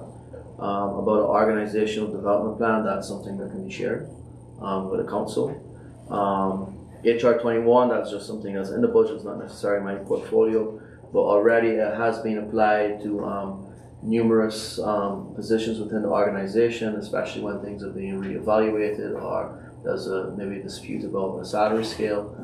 So it's not, I don't think it's being fully tested against every position, but maybe the governor knows a bit more. And also the thing with the integrity quartermaster, I think it's better for him to answer, but maybe he can also address more in detail about the rollout of the HR 21. The HR 21 system is being rolled out, not fully as Commissioner Zega stated, but it's something within the Island Secretariat that we are busy with together with HRM. Regarding the integrity quartermaster, like you said, it is being solved, but in the meantime, should integrity issues arise, those are dealt with within the HRM and the Island Secretariat. So those things don't have to wait until the integrity quartermaster comes. On the other islands, there was a lot of fanfare of the start of that, but integrity is something which we have to live by and do every day. So it doesn't have to wait until the integrity quartermaster comes. But these are things within the organization. So that is part of it. For example, when we hire new employees and we take the oath, they receive the package and different things explained to them.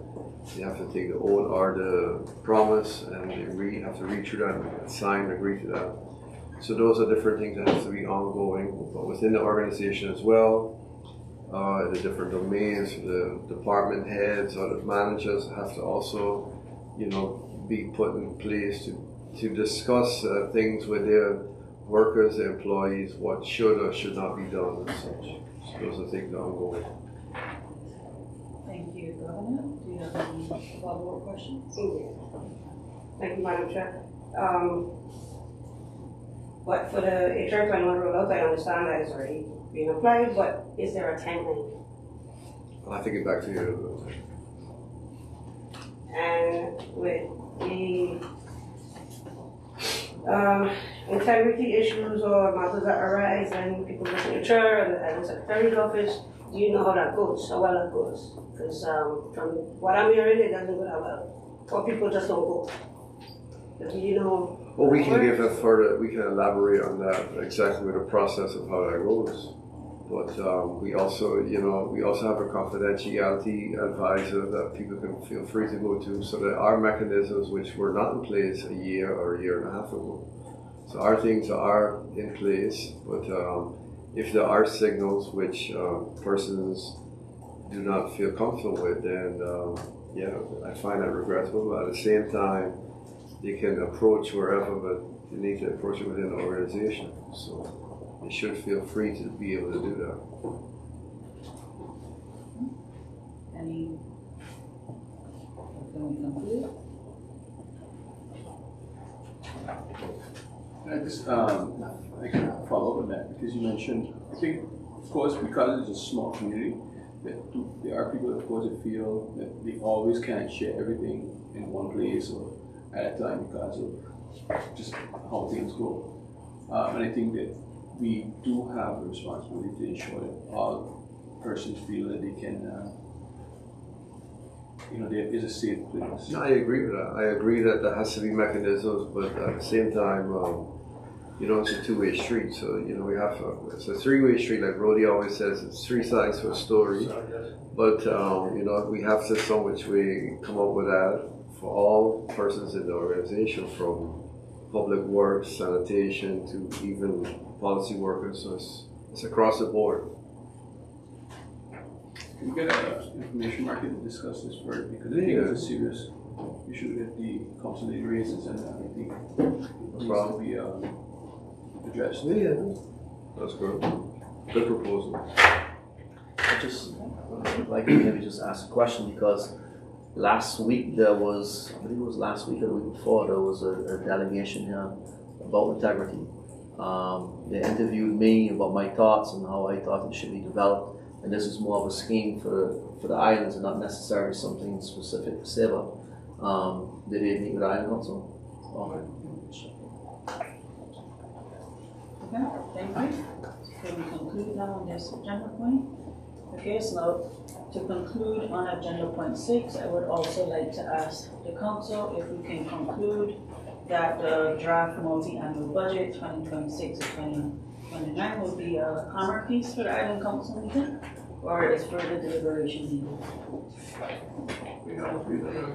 Okay, so it's concluded that the draft multi-annual budget will be a hammer piece for the Island Council meeting. Madam Chair Lady, I would like to ask the Executive Council, probably you to me right now, what to think about it. What's their opinion about celebrating Saba Day in the Netherlands?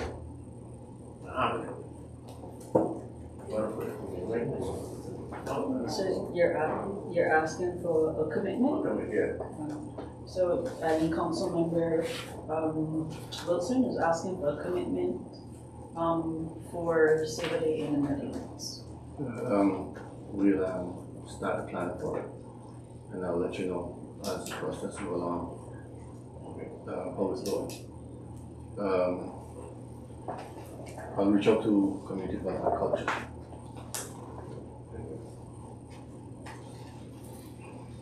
Okay, so we can now conclude and move on to agenda point 7, which is Island Council Proposal 2025.16, Proposal Application Interest-Free Loan and Subsidy for Affordable Owner-Occupied Housing.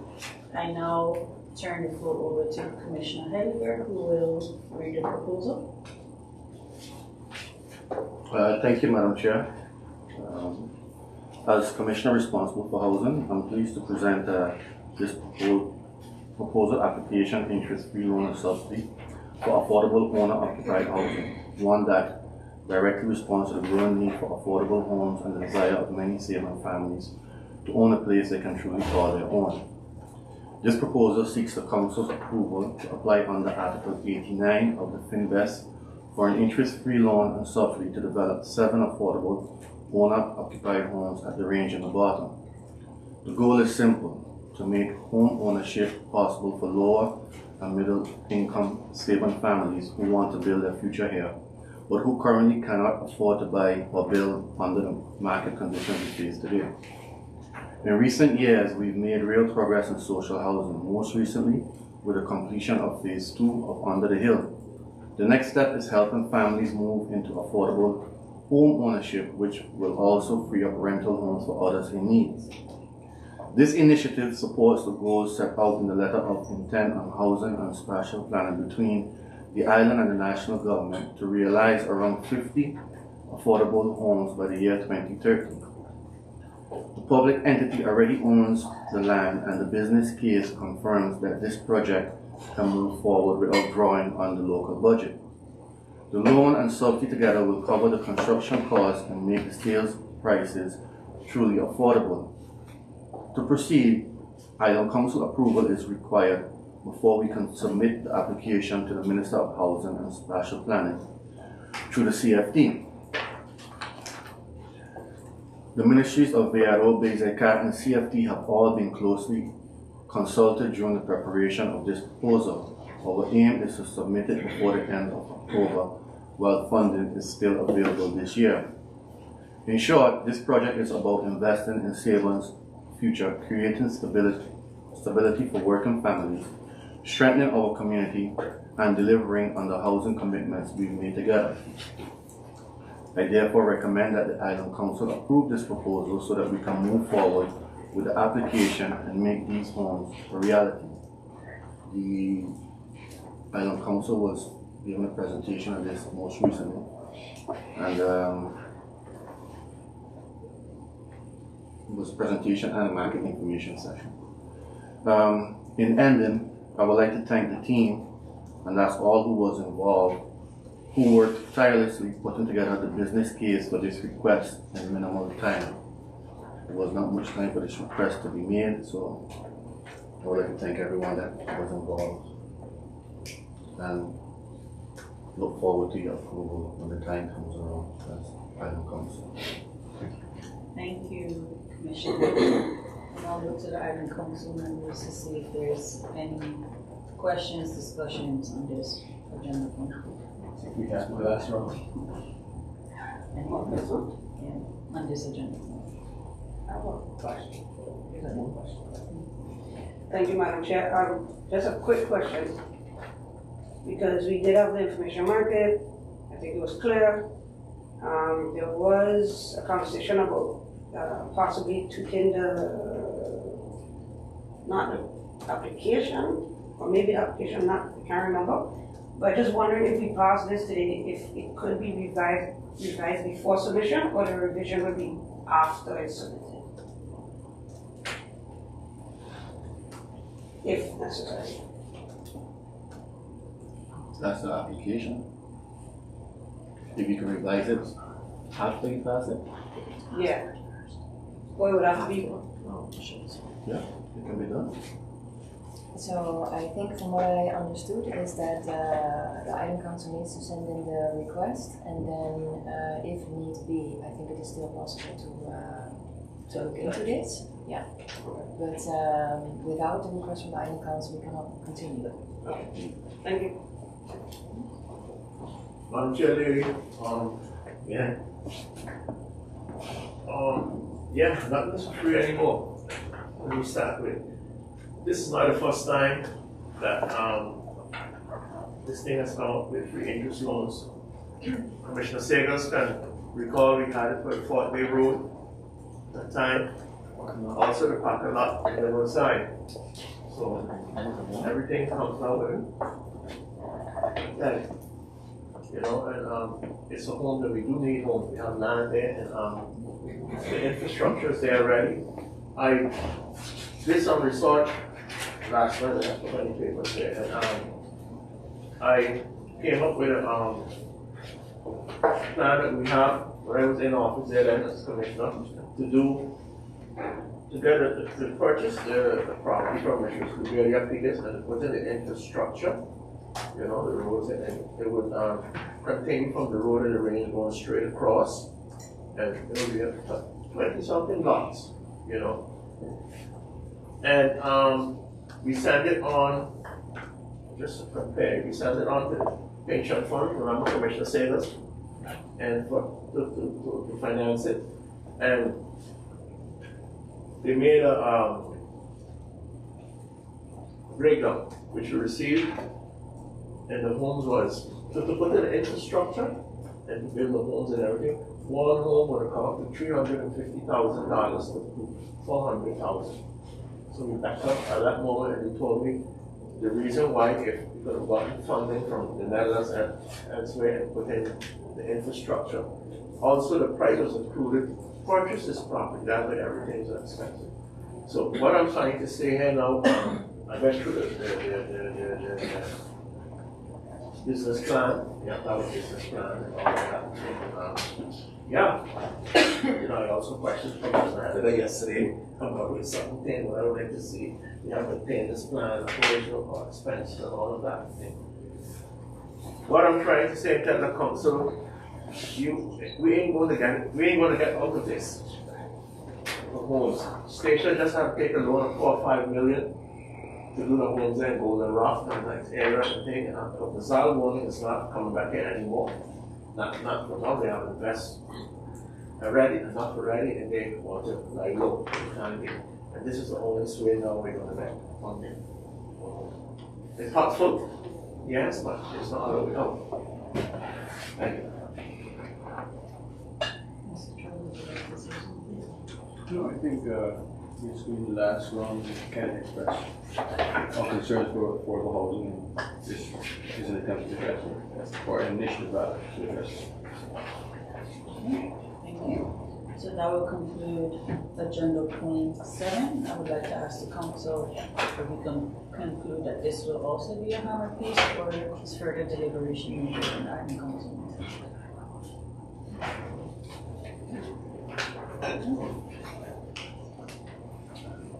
Okay, so we now move on to agenda point 8, which is Island Council Proposal 2025.17, Island Ordinance on Child Care Saba. I also now look to Commissioner Helmond for the reading of the proposal. Thank you, Madam Chair. It's an honor to present you this Island Ordinance on Child Care Saba.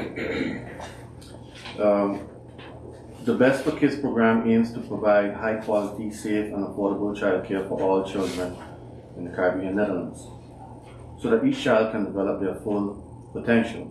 To help achieve this goal, new legislation has been developed, being the Law Child Care Best and related legislation, which are set to go into effect for January 1st, 2026. With the introduction of the law, Child Care Best, large parts of the current basic Island Ordinance, Child Care 2020, have become redundant. Many quality standards and other rules have been incorporated into the new regulations and no longer need to be determined locally in an Island Ordinance. In some specific areas, however, the law does provide a basis for local implementation, and this has been specified in this new Island Ordinance. The Executive Council proposes to set standards for healthy nutrition in all child care centers and child care services. Next to that, the ordinance sets rules for child care services by host parents. Although there are no professional host parent services currently in Saba, the Executive Council believes that any possible future host parent services should provide the same quality of child care as a child care center. Therefore, this ordinance contains basic rules for the space and accommodation of host-parent services and a basic level of education and English language proficiency of the host parent. The explanatory memorandum to the Island Ordinance explains in which areas local implementation is possible and which choices were made and why. It also contains a transposition table detailing the changes on article level between the current and new Island Ordinance.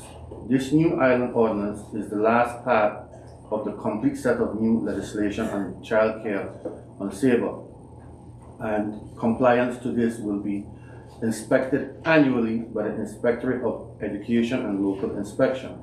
The legislation aims to ensure high quality and affordable child care for all children on our island. The child care centers and other local stakeholders have been involved and informed throughout the process of developing the new legislation. Next to that, Best for Kids is working on a communication and training campaign. A handbook was developed for the child care centers summarizing all new legislation, and an information session will take place early November for childcare management. An online training database for childcare organizations is being set up, and information for parents and the public will be sent out in the coming months. And I look forward to the council approving this proposal. Thank you, Commissioner Halliburton. And now go to the council members. Do you have any questions, follow-up remarks, or anything concerning this agenda item? What it was explained to us about the charity. Those who in charge of Mexican kids here, everything we went through the proposal and the legislation has to be strong on certain things. We have to put in from the old from the new legislation to the old legislation, and when it comes to the time, we'll vote members moving forward on the legislation. So can we also conclude that this will be a hammer piece for the Island Council meeting? Yeah, this brings us to agenda point 9, which is Island Council Proposal 2025-2018, response to consultation on the World-Best Finbus Revision Act. And I believe Island Councilman Charles will give some remarks about this proposal. Right, thank you, Madam Chair. I think this proposal is a result of ongoing discussions that we've had for some time now regarding the revision of the World-Best and the Finbus. Those are fundamental pieces of legislation that govern how the islands govern themselves, and both the governance but also the financial governance of the islands. I'm sure many will remember the conference that was held in 2024, where the then State Secretary, Ron Huffland, agrees with many changes that the islands would like to have seen in the draft proposal that was submitted at that time. And when she left office, unfortunately, someone else took over and then decided that they would move forward unilaterally without consulting the islands with different changes, which the islands felt, and rightly so, that our concerns were easily dismissed. Since then, that State Secretary has left office, and now there's a new State Secretary who was on island on Tuesday, and we had a very interesting discussion with him, and he is not of the same opinion as the previous State Secretary, which is building. However, he did put forward a consultation online into that consultation, and we feel it is important that we respond to that. And we thought it would be best, rather than two separate responses from the Island Council and the Executive Council, that the both bodies would submit a single unified response. And that is the intention behind this letter that we're going to submit for approval in the next council meeting. So I think basically what we try to express is our concerns with the changes to the World-Best, and particularly the establishment of the rates of taking worker, or the inclusion of the rates of taking worker, again, in the legislation, a position that SABA has not looked at very fondly over the years. However, we do want to ensure that if the position is included, that we can remain, that our ideas are also taken into consideration as we move forward. So I think when we submit this and when it's made public, I look forward to hearing people's thoughts on it. I know it's a very technical sort of letter. The legislation itself is very technical. Most people, don't necessarily understand the intricacies of it, but it is the reason when we sit here, the decisions we make, they're all based on a process established in the World-Best and in other ordinances that are derived from the World-Best. So I look forward to us passing the letter we drafted in the next council meeting. Thank you, Island Councilman Charles. Since it is a joint letter, I'd also like to extend the opportunity to the Executive Council if anyone would like to add any remarks before. Yeah, I can say something really quickly. I think the letter is a very strong one. It clearly outlines the position of both councils. It also outlines the disappointments and how, you know, decisions can just be made unilaterally without consultation. I believe that the tone is a positive one. It's not something that, you know, can create enemies for Saba, because that's something that we always have to be a bit careful about. But yeah, strong letter. I think it's one that shows the good working relationship between the executive and Island Council. I believe this is one of those examples where together our voice is stronger, and I think it how, yeah, we have to see what the other islands come with. But I believe it's a very strong response with the ongoing developments of things with the recycling work and other changes with the wall basing plans. Okay, thank you.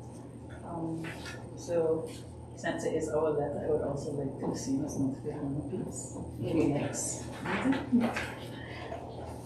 Okay, so this brings us to agenda point 10, which is closing.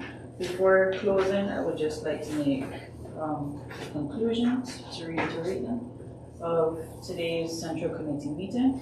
So we have 4 Island Council proposals, which we've concluded will be hammer pieces for the following meeting, which is our Island Council meeting.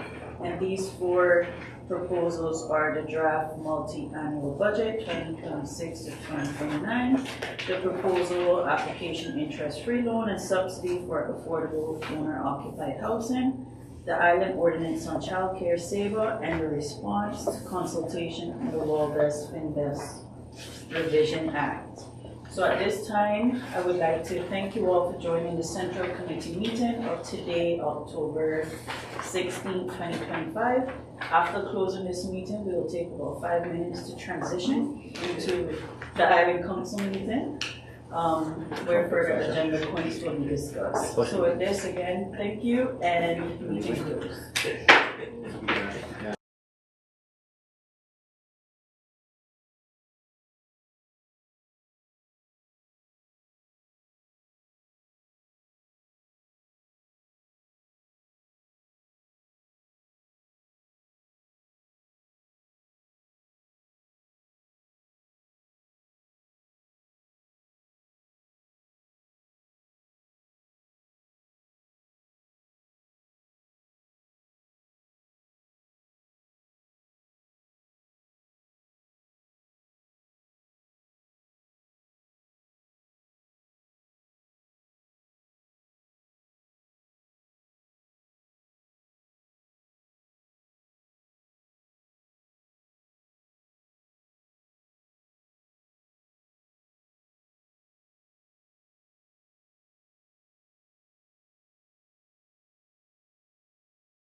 Good afternoon and welcome to this Public Island Council meeting of this, the 16th day of October 2025. We have an 11-point agenda. We begin with opening and announcements. I noticed that Island Council member Mr. Rudy Every is absent with notice. Since we already had a Island Council meeting earlier today and we played the Saba anthem, it will not be acknowledged again, so we already did that today. I don't have any further announcements. Agenda point number 2, approval of the agenda. The agenda is presented, number yes. Agenda point 3, approval of the minutes of the Island Council meeting of September the 18th, 2025. Receive those, yes. The minutes of September the 18th, 2025 are approved. Agenda point number 4, oral question time in accordance with Article 36 of the Rules of Procedure.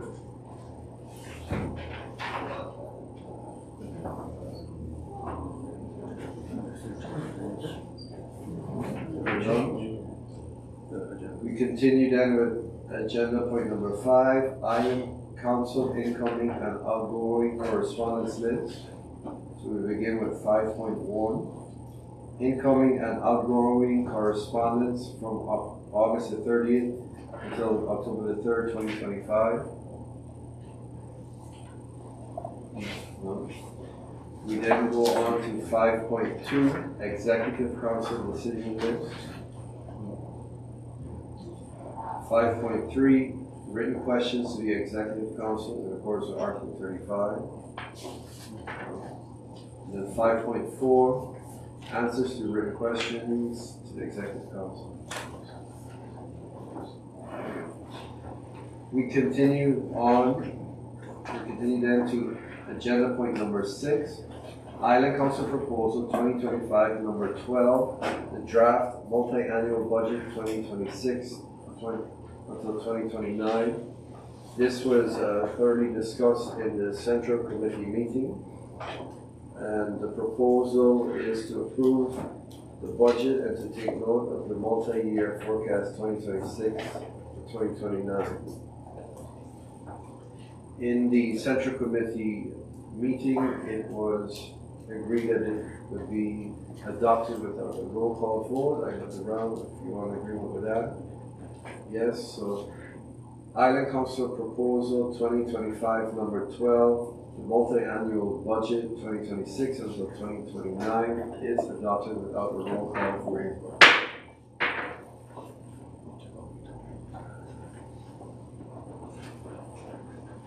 We then move on to agenda point number 7, Island Council Proposal 2025 number 16, the proposal for the application of interest-free loan and subsidy for affordable owner-occupied housing. This also was discussed extensively in a Central Committee meeting, and it was decided upon that it would be adopted without a roll call vote. So then the proposal 2025 number 16 is adopted without a roll call vote.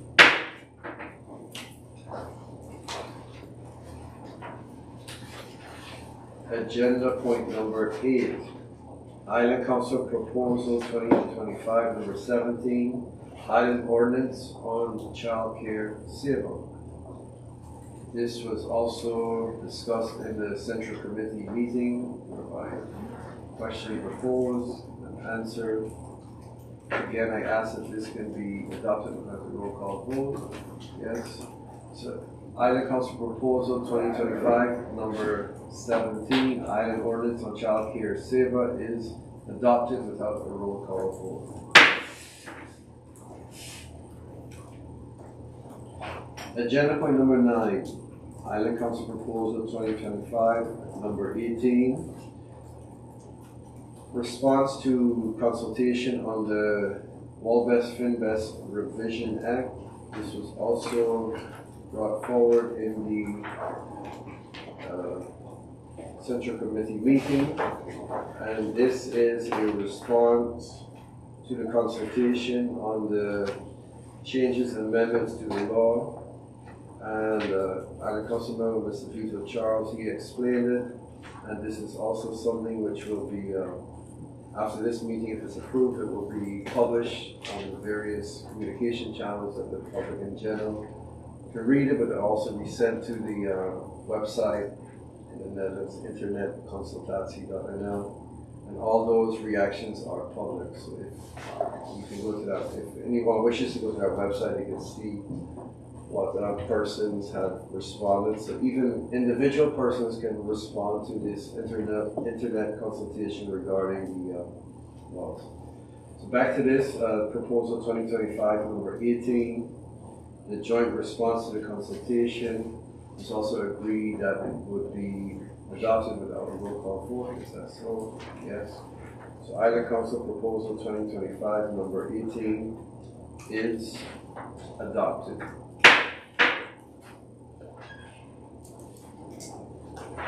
We then move on to agenda point number 10, motion. And a motion was submitted by Island Council Lady Ms. Saskia.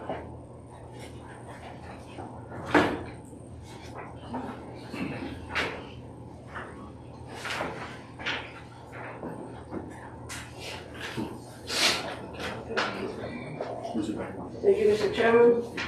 Before I go into the motion, I just wanted to say a few things. Every employer has a legal duty to keep its workers safe. That's clear in the adverts wet, triggers and best. But safety isn't just physical. It's also psychological, emotional, and cultural. In the European Netherlands, the Arbowet goes further.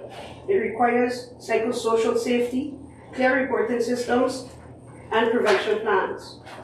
Here in the Caribbean Netherlands, our legal framework is weaker, which means local leadership must step up. We don't have to wait for the Hague to protect our own people. The responsibility to safeguard staff well-being and integrity starts here with us. Over the past months, people have come to me sometimes frustrated, sometimes in tears because they don't feel safe or supported at work. And I know I'm not the only Island Council member or person in this room who's had that experience. I also know the feeling because I was once also one of those civil servants on the verge of a burnout and totally frustrated, trying to navigate where to go, who to talk to, going through all the channels, watching some get certain options, but not everyone. And in the end, nothing was ever resolved. As an Island Council member, I've listened to many and I've asked questions, and the answers tell me the same thing.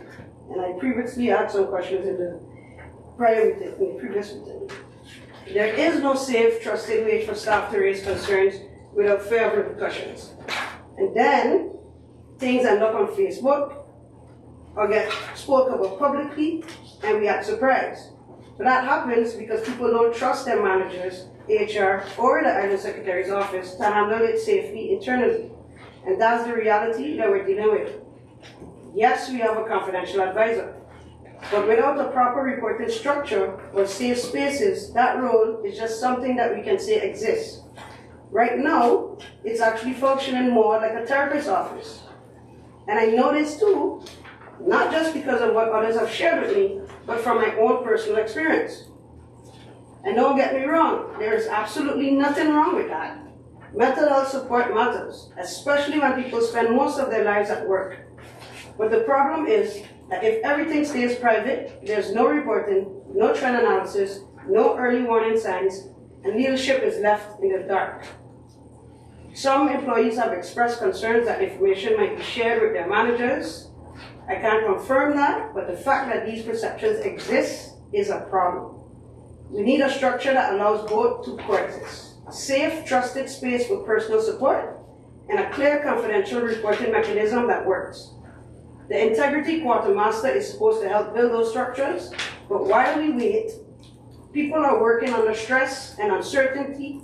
Some are afraid to come to work, others are thinking of leaving, and currently we have nothing substantial to offer them. And let's be clear, a vacancy is not a safeguard, it's a placeholder. Staff remain without protection, and this is what my motion intends to address. the now, not the eventually. Delays have consequences. How many more months of inaction before we lose more good civil servants? Constantly hearing that the quartermaster is coming seems to me like hiding behind processes instead of dealing with the human reality, which is real people feeling unsafe, unheard, stressed, and unsupported now. We need to stop protecting the status quo and start protecting our people. And behind that, the quartermaster's mandate focuses on a top-down approach. It's about policies, structures, and frameworks. This motion is about bottom-up trust, ensuring that the lived experiences and voices of civil servants aren't lost in a rollout that looks good on paper but doesn't reach the people it's meant to protect. Integrity must be built from both ends. And this motion actually complements, not duplicates, the quartermaster's role. It gives them something to build on, not something to replace. The temporary tools it proposes will only strengthen the quartermaster's work when that person eventually takes office. We need to act now. We can't wait for perfect structures to be in place before we do. This motion isn't about blame. It's about safeguarding safety, rebuilding trust, and ensuring every civil servant is protected and heard. Integrity shouldn't be a future goal, as the governor said in the previous meeting, it's a current responsibility. So, going into the motion, urgent action to safeguard staff well-being and integrity within the Public Entity Saba. Considering that a healthy, safe, and transparent work environment is essential for good governance and effective public service. The Island Council has received ongoing signals from civil servants about workplace well-being, fair speaking up, and a lack of trust in both formal and informal channels. In April 2025, Island Council member Julio Every formally inquired with the Island Governor whether a structured internal procedure exists for civil servants to raise feedback, complaints, or concerns. The Governor confirmed that no such formal internal procedure was in place and that an integrity quartermaster would be recruited to develop one. In May 2025, I submitted written questions on labor rights and worker protection on Saba, where the Executive Council again acknowledged that there is currently no formalized internal procedure in place for civil servants to submit such feedback, and that recruitment for the Integrity Quartermaster and Integrity Coordinator was still forthcoming. It's now 7 months later, and while the vacancy for the Integrity Quartermaster was publicly announced in Public Notice 16625 on September 1st, to my knowledge, the position has not yet been filled, and employees continue to work without a trusted internal complaint structure or anonymous reporting option. Employees continue to indicate that they do not feel safe or confident using existing informal channels due to fear of negative consequences or lack of follow-up. Employee well-being and integrity are not only individual matters, but institutional responsibilities that directly affect the quality and credibility of public administration. Under the advice where Traders and Best, every employer, including the public entity, has a legal duty to organize work in a manner that protects the health and safety of employees. And in the European Netherlands, the Arbowet extends this duty to include psychosocial safety, reporting systems, and prevention measures. Recognizing that interim inaction risks further stress, mistrust, absenteeism, and potential loss of personnel, silence or the absence of formal complaints is not proof of a healthy workplace, but may reflect fear or lack of confidence in existing mechanisms. Urgent, credible, and independent action is required to restore trust and well-being within the organization, and resolves that the Executive Council commissions an independent external survey on organizational culture, psychological safety, and employee well-being within the public entity, ensuring full anonymity and confidentiality. This survey will not only provide credible data to guide immediate improvement, but will also help the new Integrity Quartermaster, once appointed, to start with a clear, evidence-based understanding of the organization's current climate. The Executive Council establishes a temporary anonymous reporting channel managed independently or in cooperation with an external advisor to ensure employees have a confidential and safe avenue for reporting until the new system is operational, and that training on integrity, respectful communication, and trauma-informed practices be included as an early priority for the incoming integrity quartermaster once he or she assumes duty, ensuring that staff capacity building aligns with the broader integrity framework and goes to the order of the day. Thank you. Island Council Lady Ms. Saskia Matthew. I now turn it over to the Island Council members. All right, thank you, Mr. Chairman. Well, I would like to first, we received this motion last week, reviewed it, and we reached back out to Councilmember Matthew to express our response. And I think we outlined that safety in the workplace is very important for us. We don't want to diminish anyone's concerns or anyone's experience. I am not here to say that people always feel safe, they always feel heard. I was a civil servant at one point myself, and it's not always clear how to navigate complex organization like public entity when you work here. Sometimes not always clear, for instance, how you have a concern, who should you address it to, and how it escalates, and so on. So I completely understand the concerns of those within the organization.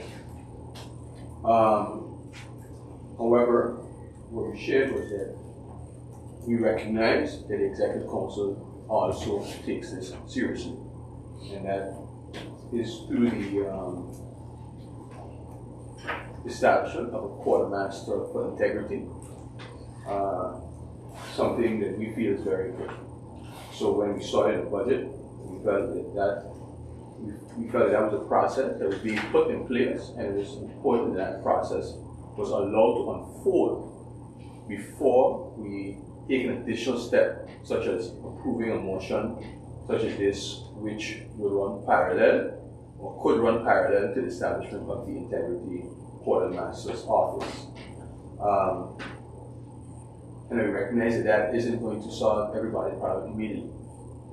However, one point I would like to point out is that while Ms. Matthew has, she elaborated in her statement there, questions have been asked, but I also think there was an opportunity to have these discussions more together with the Executive Council to ask face to face what was being done, and there were signals from the organization about concerns.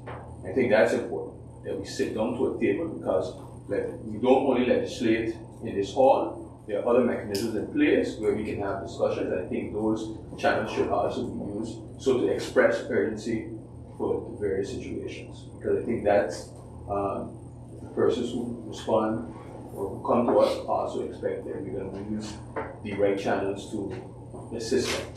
So I think that is something that also needs to be done before we can look at an additional measure such as establishing a motion. So, and I asked in the last meeting that we would have a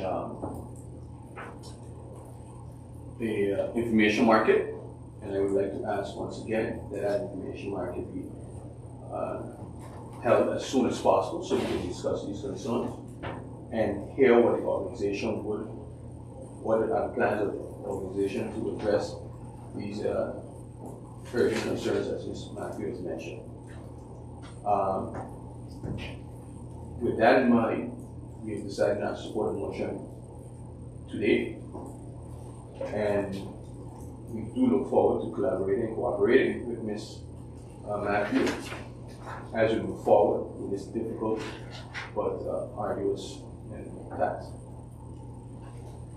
Thank you, Anna Councilmember Mr. Vito. So then if I listen to you correctly, when it comes to the vote, the Whipple faction will not be voting in favor of this motion. So, Anna Council Lady Matthew, how would you like to proceed to vote? Okay. From the Executive Council side, and also as chairman and the portfolio holder of Personnel Affairs, one of the things you asked for for the Executive Council to commission an independent external survey. Even prior to this motion, it is something that we are looking into, to have an independent external survey. So it, along the lines of what Island Council Member Charles is saying, those things could be updated in a information market to the entire council, what steps have been taking place and what steps could take place. But nonetheless, it is a motion that has been presented, so I will then put it to a vote and then we go from there. Yes, I don't know, because I think one of the things you mentioned is one of the reasons why we asked for these, because there are things that could be said that it's not possible to say here at the moment, because you are talking about people's personal information, and you think that is also private, right? The privacy is paramount as well. So I think in a more closed setting, it would be easier to express, or I shouldn't say easier, but it would protect the privacy of those whose stories maybe could be shared, so that. But the challenge we face in this, we have 225 employees. The challenge, even if you make it general, and you make a general like reference about employee or employees, you know, they could easily say, oh, that refers to Kingdon, because you could, it's with the numbers that we have. But nonetheless, we do have to take all employees into account, and the concerns which Island Council Lady Matthew bring up are, you know, they are real and relevant, and they are things that have to be taken into account. And I do agree that the confidentiality advisor is more on the coaching side, but people have to feel comfortable, and it's what we did bring up in the previous meeting, the Central Committee meeting, that employees have to feel comfortable going to some person or some institute to be able to share these things, to be able to deal with grievances they may have. Mr. Chairman, if I may, just to say something. At the end of the day, whether the motion passes or not, the idea is not about having a motion and passing it. The idea is that we need to safeguard our people, that we need to do it now, and we can't wait to do it. And the reason why I mentioned, because I've had conversations, by the way, the reason why I specifically mentioned the questions that we asked previously 7 months ago is because now there is a conversation happening and something is happening, and I mean, I think it would have been nice just to have an update like, hey, you ask these questions and this is happening. So it's good to know. Clear. Yeah. Just one remark.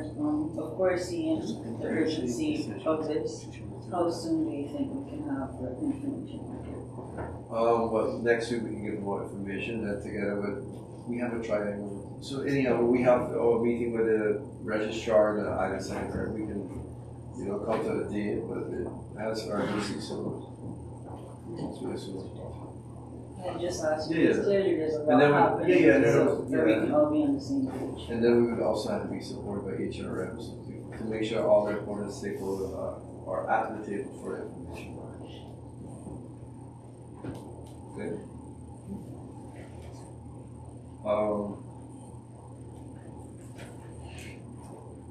I already know it's tree. Tree no more yet. How do we go on this? Yes. Okay.